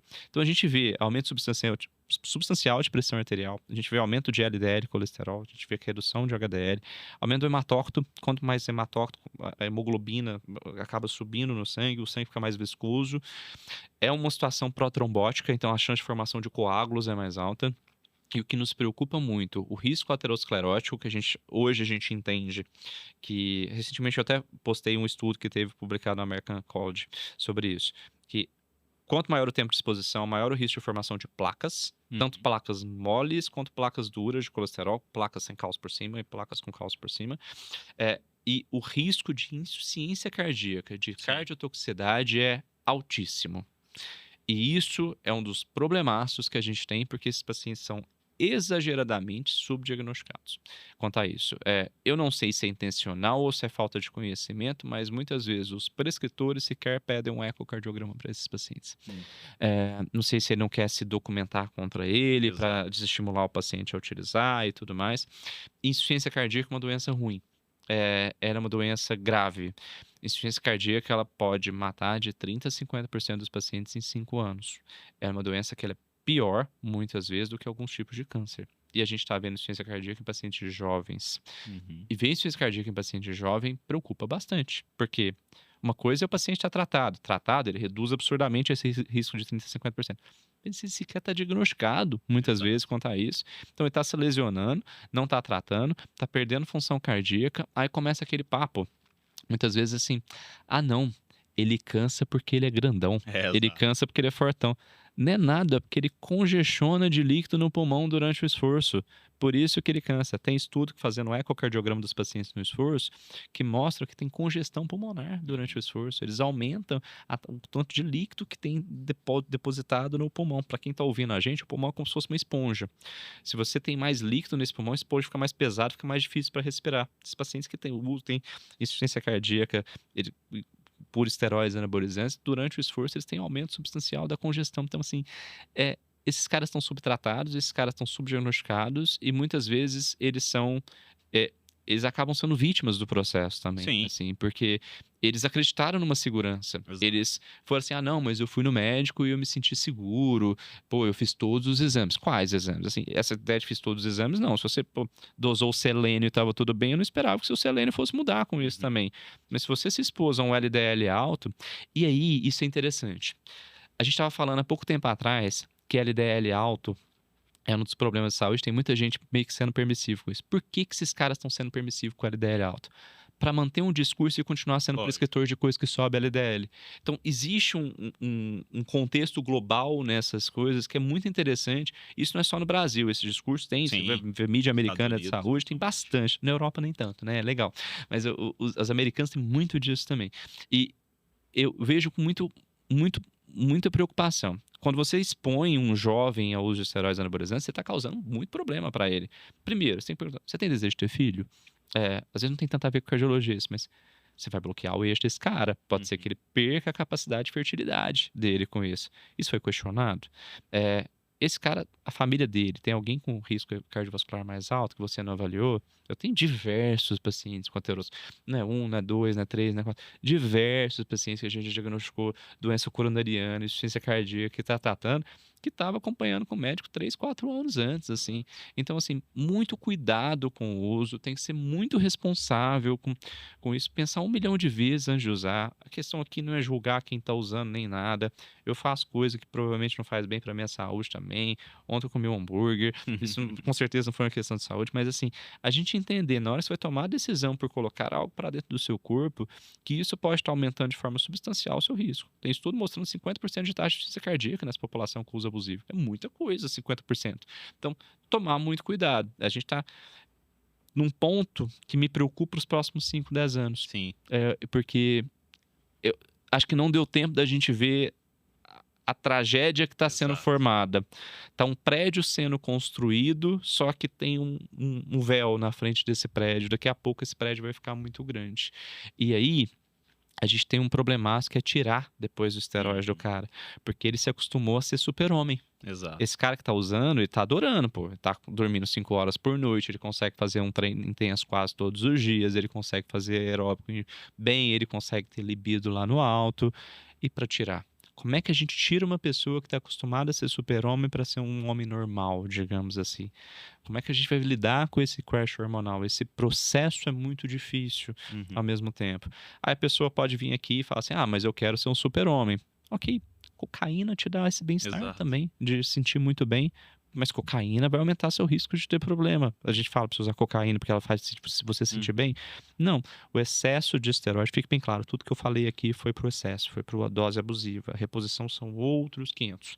Mas a gente tem que tomar muito cuidado com essas doses abusivas de esteroides, sim. Perfeito. E até a própria reposição, né, que muitas vezes é vendida como reposição e na verdade nada mais é do que o uso suprafisiológico também dessas medicações. Uma ampolinha por semana geralmente não é reposição, que fique bem claro para quem tá ouvindo aqui. Para uma pessoa com hipogonadismo, cara, isso talvez seja uma parcela extremamente pequena da população. Então, mesmo as pessoas que querem fazer porque não se sentem tão bem ou que estão com um pouco da testosterona baixa, talvez a testosterona baixa seja porque você tá obeso, seja porque você não tá, cara, você leu minha mente não agora. tá dormindo bem, né? Exato. Então, ela é, na verdade, um espelho de um problema maior que tá acontecendo. Ela não é...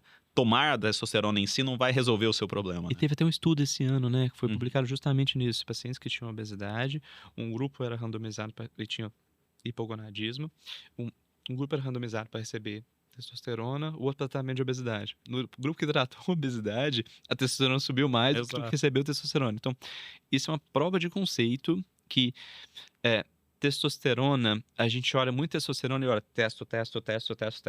A gente tem que entender a testosterona como um reflexo muito da saúde do homem. E não como aquela coisa que está causando as outras coisas. Na maioria das vezes, que fique bem claro. Tem gente que tem testo baixo por diversos motivos. Sim. O cara teve um problema no testículo, tem Klinefelter, tem síndrome de Kalman, tem várias condições que podem gerar isso. Mas na maioria das vezes, aquele cara que está dormindo 3 horas por noite, que não está fazendo exercício, que está acima do peso, que tem uma rotina estressora pra caramba... Você vai esperar que esse cara vai ter uma testosterona voando? Se tiver, pô, ele é um abençoado, porque vai vir baixa. Situações estressoras, tanto que num plot, pra gente plotar isso para situações estressoras, muito, por exemplo, overtraining em atletas, a testo desses caras cai. Né? O cara que tá muito sobrecarregado na vida, a testosterona cai. Então, olhar o paciente como um todo, entender uma testosterona baixa é muito importante também. Quer dizer que todos os pacientes que têm testo baixa vai ser consequência disso? Não, às vezes você vai ter que dar testosterona para o paciente mesmo e tudo. Isso vai ser muito importante que seja feito com o endócrino de verdade, né? É muito estranho, a gente tem que falar de verdade depois de falar uma especialidade, né? Mas é muito importante que seja feito com uma pessoa que tenha responsabilidade nessa prescrição, porque e do uso pro abuso também é algo que a gente toma muito cuidado, né? Perfeito. Bom, eu queria entrar agora numa outra parte que eu sei que durante um bom tempo você foi atleta federado, você faz bastante atividade física, eu também faço bastante atividade. E muitas vezes, quando a gente fala do processo de emagrecimento, a gente acaba superestimando o exercício físico como gasto calórico. A gente até comentou sobre isso em alguns momentos. Mas a gente sabe que exercício físico talvez seja uma das principais intervenções que a gente pode fazer no paciente quando a gente fala de longevidade, né? Qual que é o impacto realmente do exercício físico na vida da pessoa? E é possível, por exemplo, poder melhorar o nosso desempenho e aumentar a longevidade? Você falou, por exemplo, do VO2. O que significa isso? Legal. O VO2 é uma forma da gente medir capacidade física. Igual eu meço a altura em centímetros, igual eu meço massa em quilos, eu meço a capacidade física no parâmetro VO2. Ele mede basicamente o quanto de oxigênio eu tô conseguindo consumir. E ele é interessante porque o meu corpo consumir esse oxigênio, ele tem que entrar pelos pulmões, ele tem que cair na circulação, o sangue tem que transportar, meu coração tem que bombear esse oxigênio, essas células, essas hemácias que estão carregando oxigênio, tem que chegar nos meus músculos têm que ser capazes de utilizar esse oxigênio, e aí ele vai ser convertido lá pelo metabolismo em gás carbônico que eu vou jogar fora. Então, veja que é uma maquinaria muito importante para eu conseguir utilizar. Se eu tiver um pulmão que não consegue captar bem, eu não vou conseguir jogar para o meu coração. Se eu tiver um coração que não consegue bombear bem, eu não consigo bombear para minha célula muscular. Se eu tiver um pulmão bom, um coração bom, mas as minhas hemácias estiverem baixas, estiver uma anemia, eu não vou conseguir transportar esse oxigênio mesmo com um coração bom. E se eu não tiver um músculo que consiga utilizar esse oxigênio, eu posso ter pulmão bom e posso ter coração bom, que não adianta, ele não vai utilizar esse oxigênio que chegou ali para ele. Mesma coisa de eu chegar na minha casa hoje, que moro eu e minha esposa, e entregar 20 garrafas de leite pro dia de hoje. Eu não vou usar, não vou tomar 20 garrafas de leite mesmo que ela chegue. É a mesma coisa com o oxigênio, eu preciso saber ter capacidade de utilizar. O treinamento esportivo, ele se associa com, obviamente, a capacidade da utilização muscular desse oxigênio, principalmente o treinamento físico aeróbico. Para aqueles pacientes com condicionamento físico muito baixo, então aqueles pacientes que têm VO2 mais baixinho, que têm massa muscular baixa, o exercício resistido sobe o VO2. Mas os pacientes que têm condicionamento um pouco melhor, aí tem que ser o treinamento físico aeróbico. Ele vai associar com você melhorar a capacidade de utilização desse oxigênio pelas suas células. Então, o aparato enzimático, lá, as enzimas que servem para a utilização de energia e a formação de uma organela lá dentro, chama mitocôndria, como se fosse a usina de energia, ela é aumentada durante esse processo. Mas interessante que um dos parâmetros que mais se associa com subir o VO2 é o aumento de capacidade contrátil do coração. O coração se torna mais forte nesse processo. Ele se torna mais poderoso em bombear sangue, principalmente pelo que a gente chama de volume sistólico, stroke volume. Ele consegue, bater mais força nisso aí. Então, quando eu ganho condicionamento físico, eu estou mostrando que, olha, essa maquinaria inteira está funcionando melhor. Então veja que condicionamento físico é um output, um resultado final de uma maquinaria que está funcionando bem. Sistema respiratório, sistema neuromuscular, sistema circulatório e o nosso sistema cardiovascular.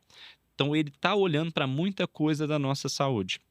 Ele, talvez, exercício seria salário e VO2 máximo seria patrimônio. Às vezes você fala assim, nossa, eu estou ganhando muito bem, há quanto tempo? Há 3 meses, você não tem tanto patrimônio. Exato. Mas às vezes você está ganhando mais ou menos para bem, só que há muito tempo, você vai ter muito mais patrimônio. É a mesma coisa quando a gente vê de capacidade física. É engraçado no consultório algumas vezes, as pessoas mudam o estilo de vida há 4 meses.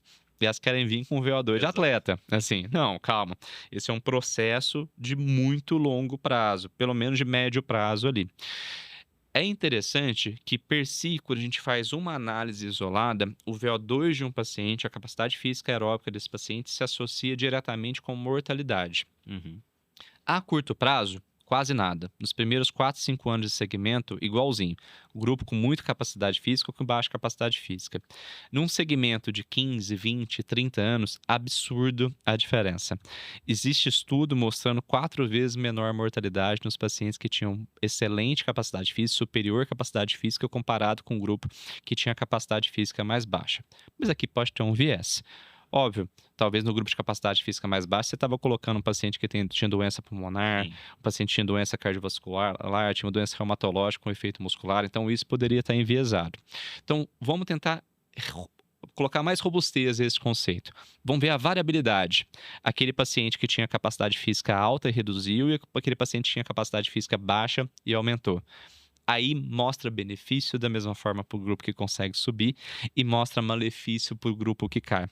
Principalmente nesse grupo que conseguiu subir, vira uma prova de conceito importante. Porque, você fez uma intervenção que você melhorou a capacidade física e você reduziu mortalidade a longo prazo. E a plausibilidade é muito interessante. O que você faz para ganhar capacidade física?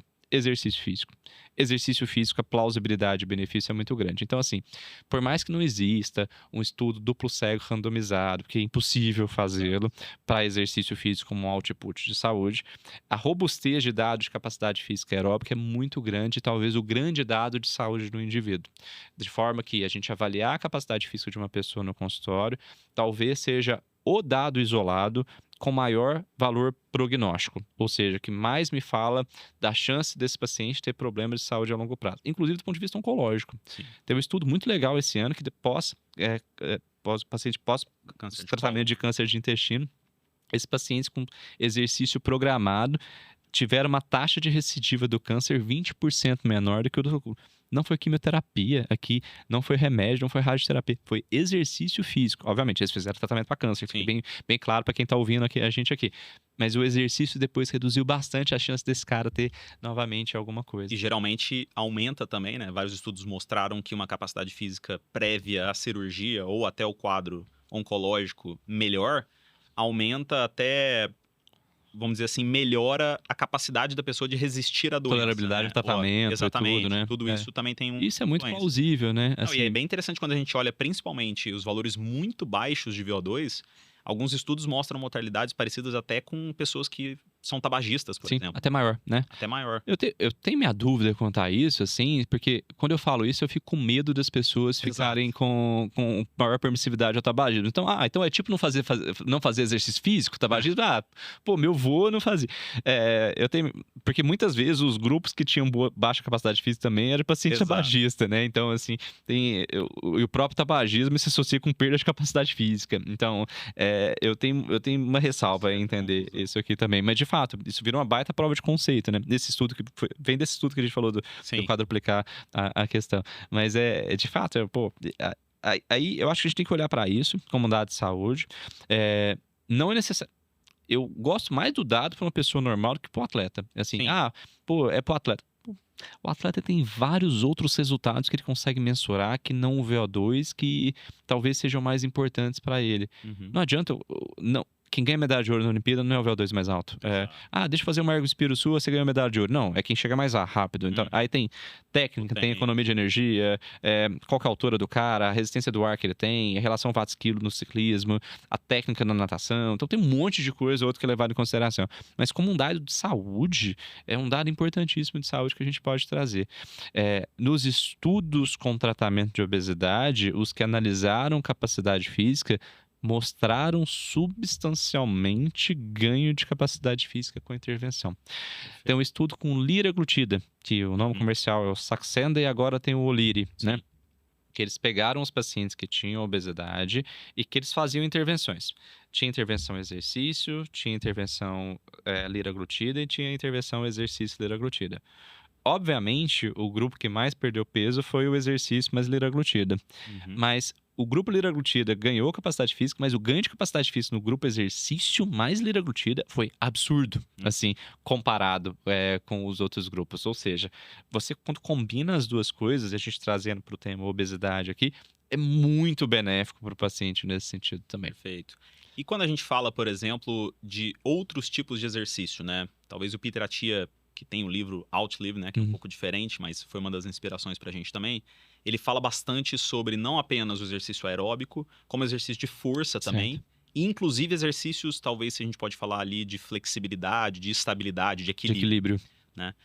Quão importantes esses exercícios também são para quando a gente fala de longevidade, por exemplo? Certo.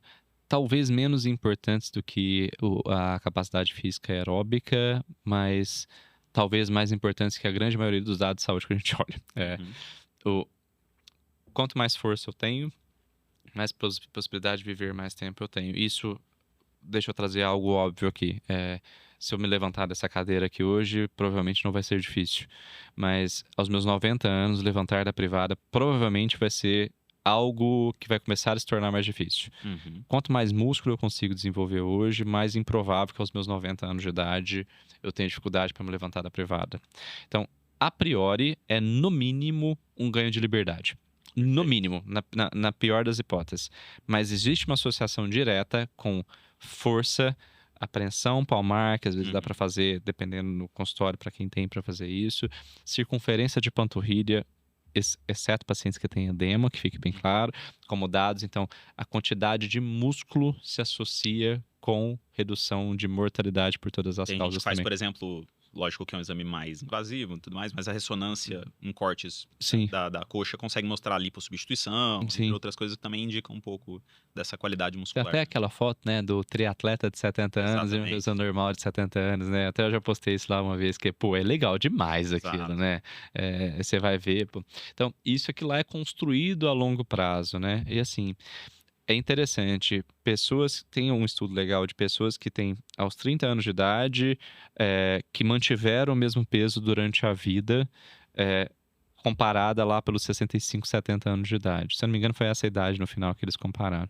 E por mais que eles mantivessem o peso, havia um ganho de 50% de gordura. Ou seja, esse processo de lipossubstituição, músculo que vai ganhando gordura para dentro dele, o filé mignon vai se tornando um cupim, digamos Uhum. assim, isso começa a acontecer.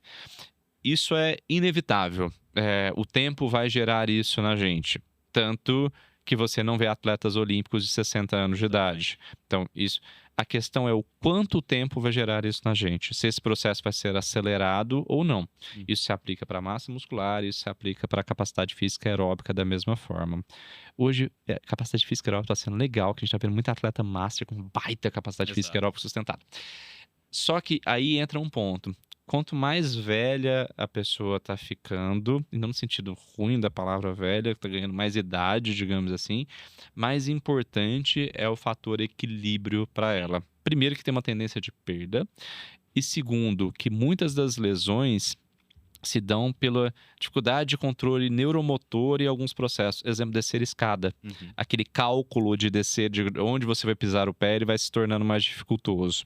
Então, treinar equilíbrio junto com força se torna cada vez mais importante quanto mais tempo passa. Ainda Então, mais porque a gente fala, por exemplo, em idosos, uma das grandes causas de morte, por exemplo, são as quedas, fraturas de fêmur. Isso eu, na minha especialidade, vi muito, que estão associadas não só a isso, né? Mas até quando a gente fala de pessoas um pouco mais jovens, esses treinamentos de equilíbrio, talvez de propriocepção, sim, ajudam para que a pessoa não tenha lesões associadas à prática esportiva, sim. que muitas vezes são justamente o ponto inicial de ali um ciclo vicioso de parar de fazer exercício, ganhar peso e ao longo do tempo perder massa muscular, né? Sim, sim, sim. E é uma coisa que a gente tem que começar a olhar carinhosamente, né?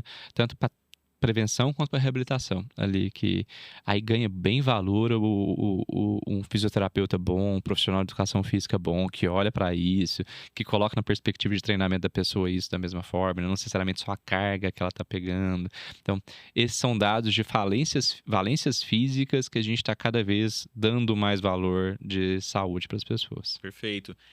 A gente tá falando bastante aqui sobre longevidade, né? E talvez esses dois parâmetros que você colocou, e eu já vi alguns conteúdos seus sobre isso, sejam dois dos parâmetros que ajudam muito também na nossa funcionalidade a longo prazo. Porque não adianta nada longevidade sem funcionalidade, né? Perfeito. E força muscular, né, principalmente em membros inferiores, e capacidade física, são, além de fatores de longevidade, também de funcionalidade.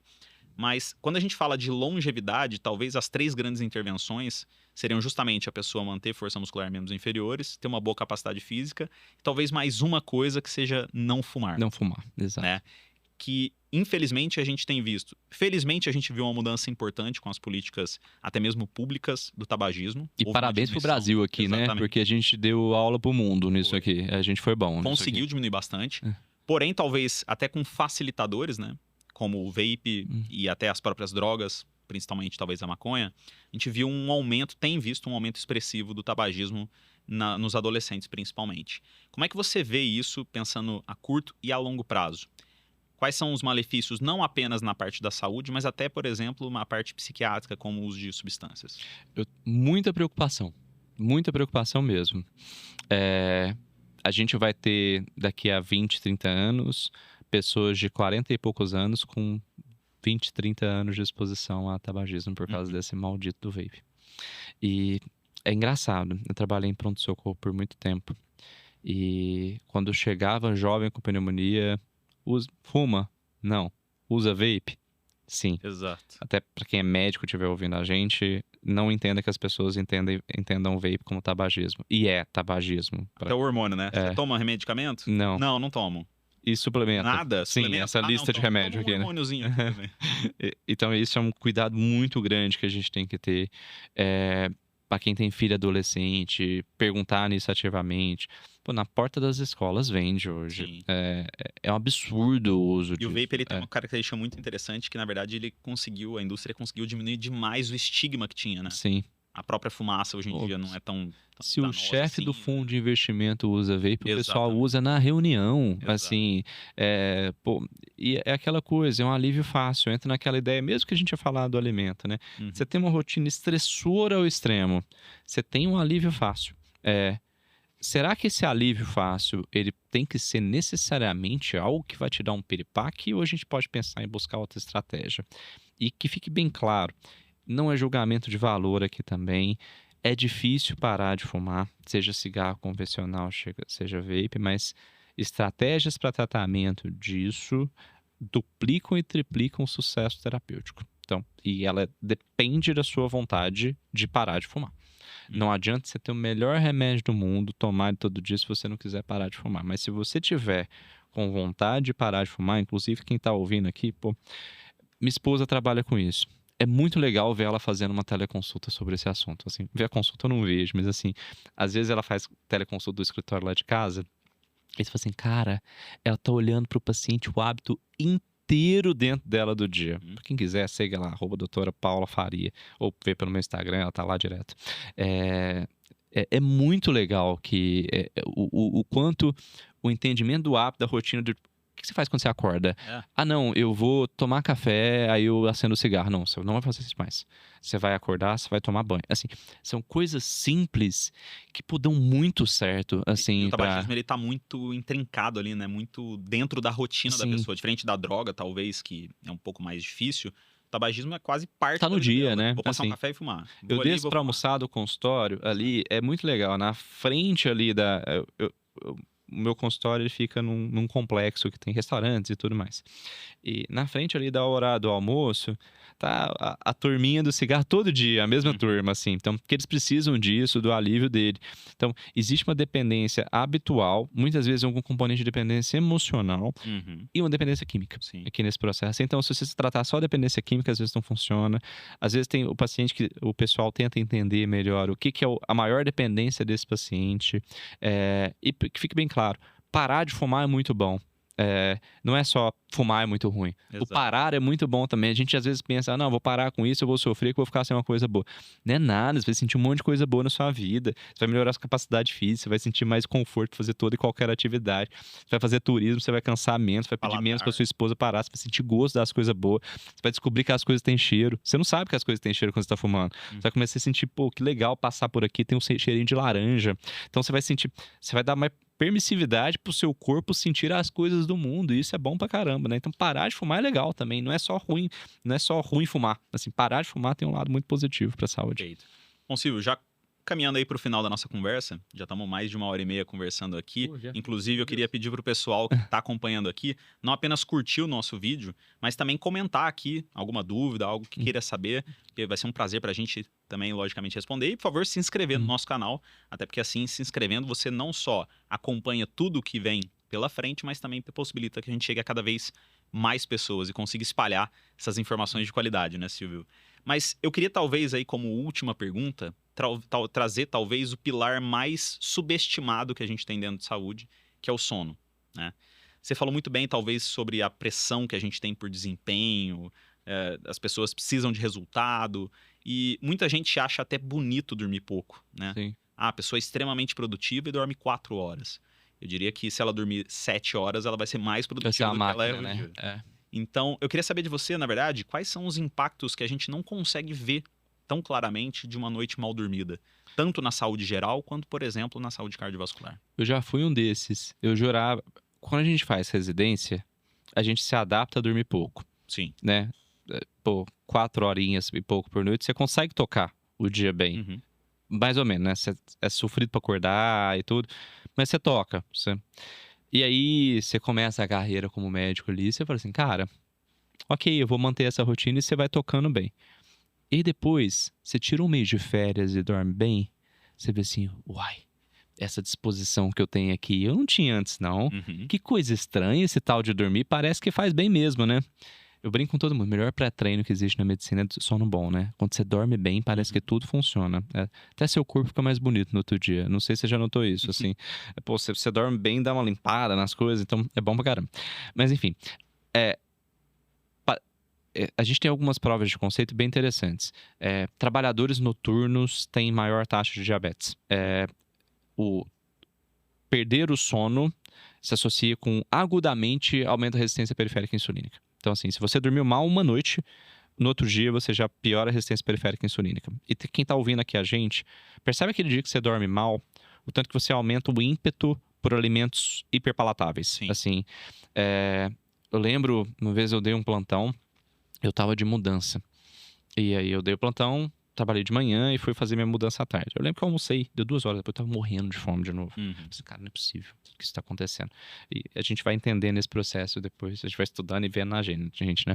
E aí, quando a gente começa a ver isso, a gente começa a ver que o sono, ele é uma influência para bons hábitos e ele é influenciado por bons hábitos.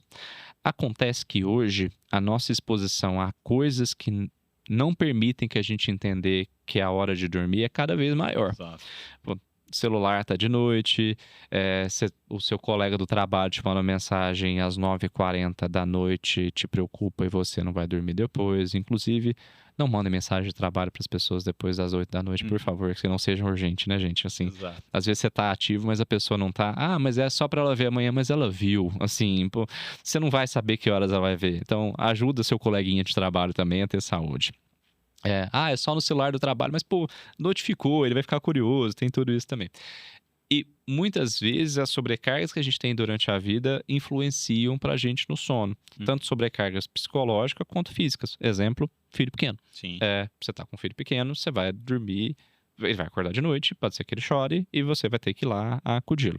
Que a gente vê muito um processo de mães, né? Sim. A gente até acaba vendo muito consultório o virar mãe como um processo de ganho de peso por causa disso, porque piora o sono, aumenta o padrão alimentar por causa disso, a pessoa se estressa mais. Se eu aumento a resistência insulínica, muitas vezes eu vou acabar e vou aumentar a fome também, que eu vou comer pior, eu começo a piorar metabolicamente. Eu começo a ter que colocar mais energia para dentro do meu corpo. Isso é lógico. O seu corpo ele vai pensar o quê aqui?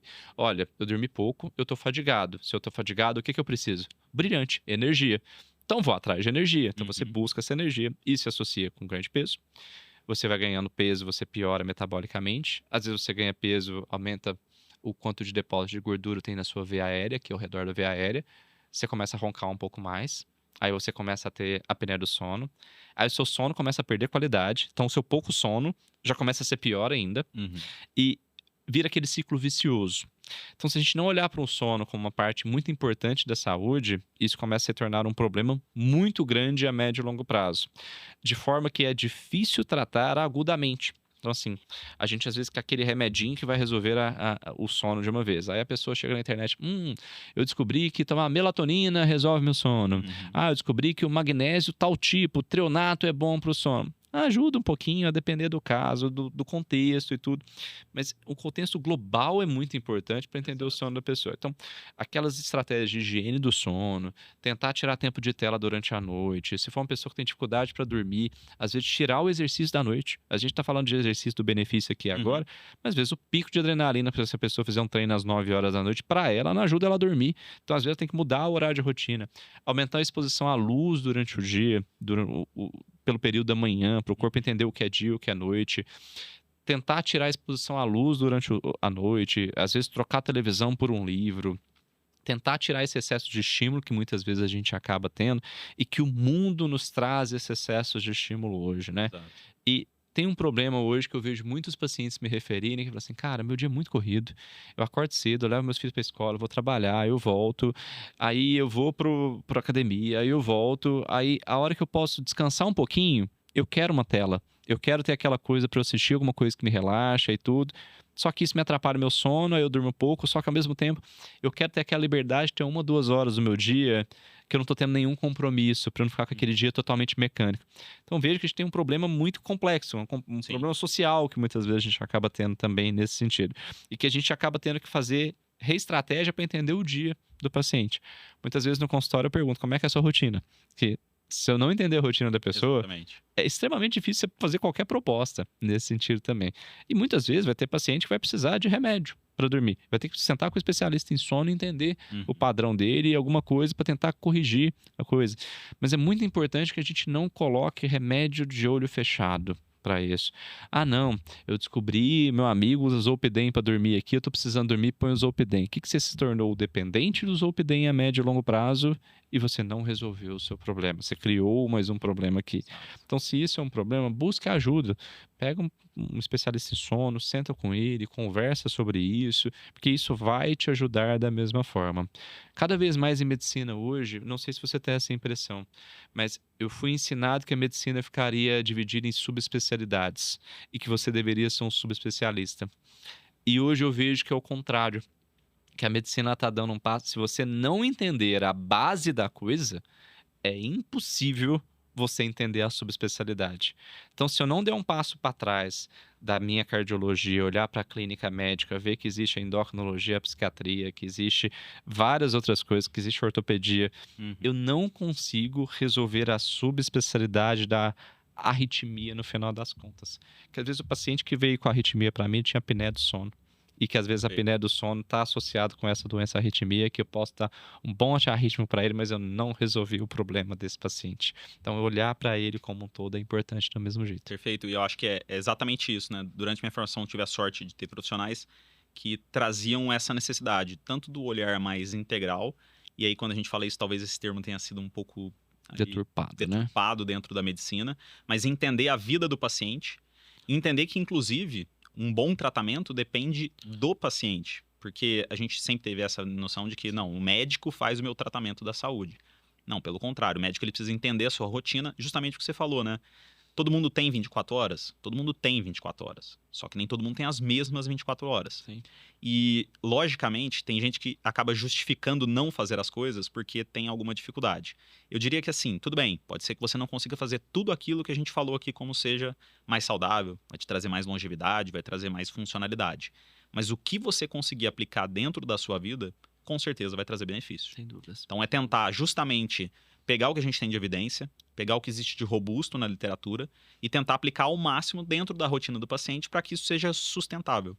Porque independente do que a gente falou aqui, o benefício a longo prazo só vai acontecer se for feito a longo prazo. Sim. Se fazer pontualmente, não vai existir. Bom, Silvio, obrigado pela tua participação, cara. Acho que foi um baita papo, tá? A gente falou sobre muita coisa. Só que antes de terminar, a gente sempre pede para os nossos convidados para trazer uma dica prática de saúde que o pessoal possa aplicar logo depois de assistir esse episódio. O que você traria para o pessoal como dica prática de saúde? Talvez eu diria que algo é melhor do que nada. Se você fizer algo pela sua saúde, você sempre vence nada. Quando a gente fala sobre saúde, não é lei do tudo ou nada. A gente fica assim, não, eu só vou começar exercício quando eu tiver os 45 minutos que eu precisava fazer no dia. Mas às vezes os seus 15 minutos que você tem hoje vão te fazer um benefício do tamanho do mundo, assim. Ou eu não tenho tempo para fazer exercício físico, mas eu posso começar a ir de escada. Faça isso. 4 minutos de atividade física intensa por dia se associa com redução de mortalidade cardiovascular e oncológica.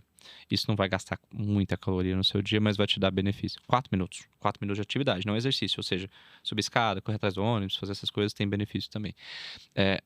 Eu sempre pensei nas coisas como um cofrinho de saúde. Você vai colocando um pouquinho que você pode pôr todos os dias.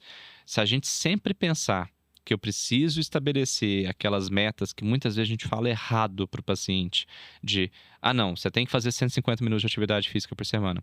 Isso é uma meta?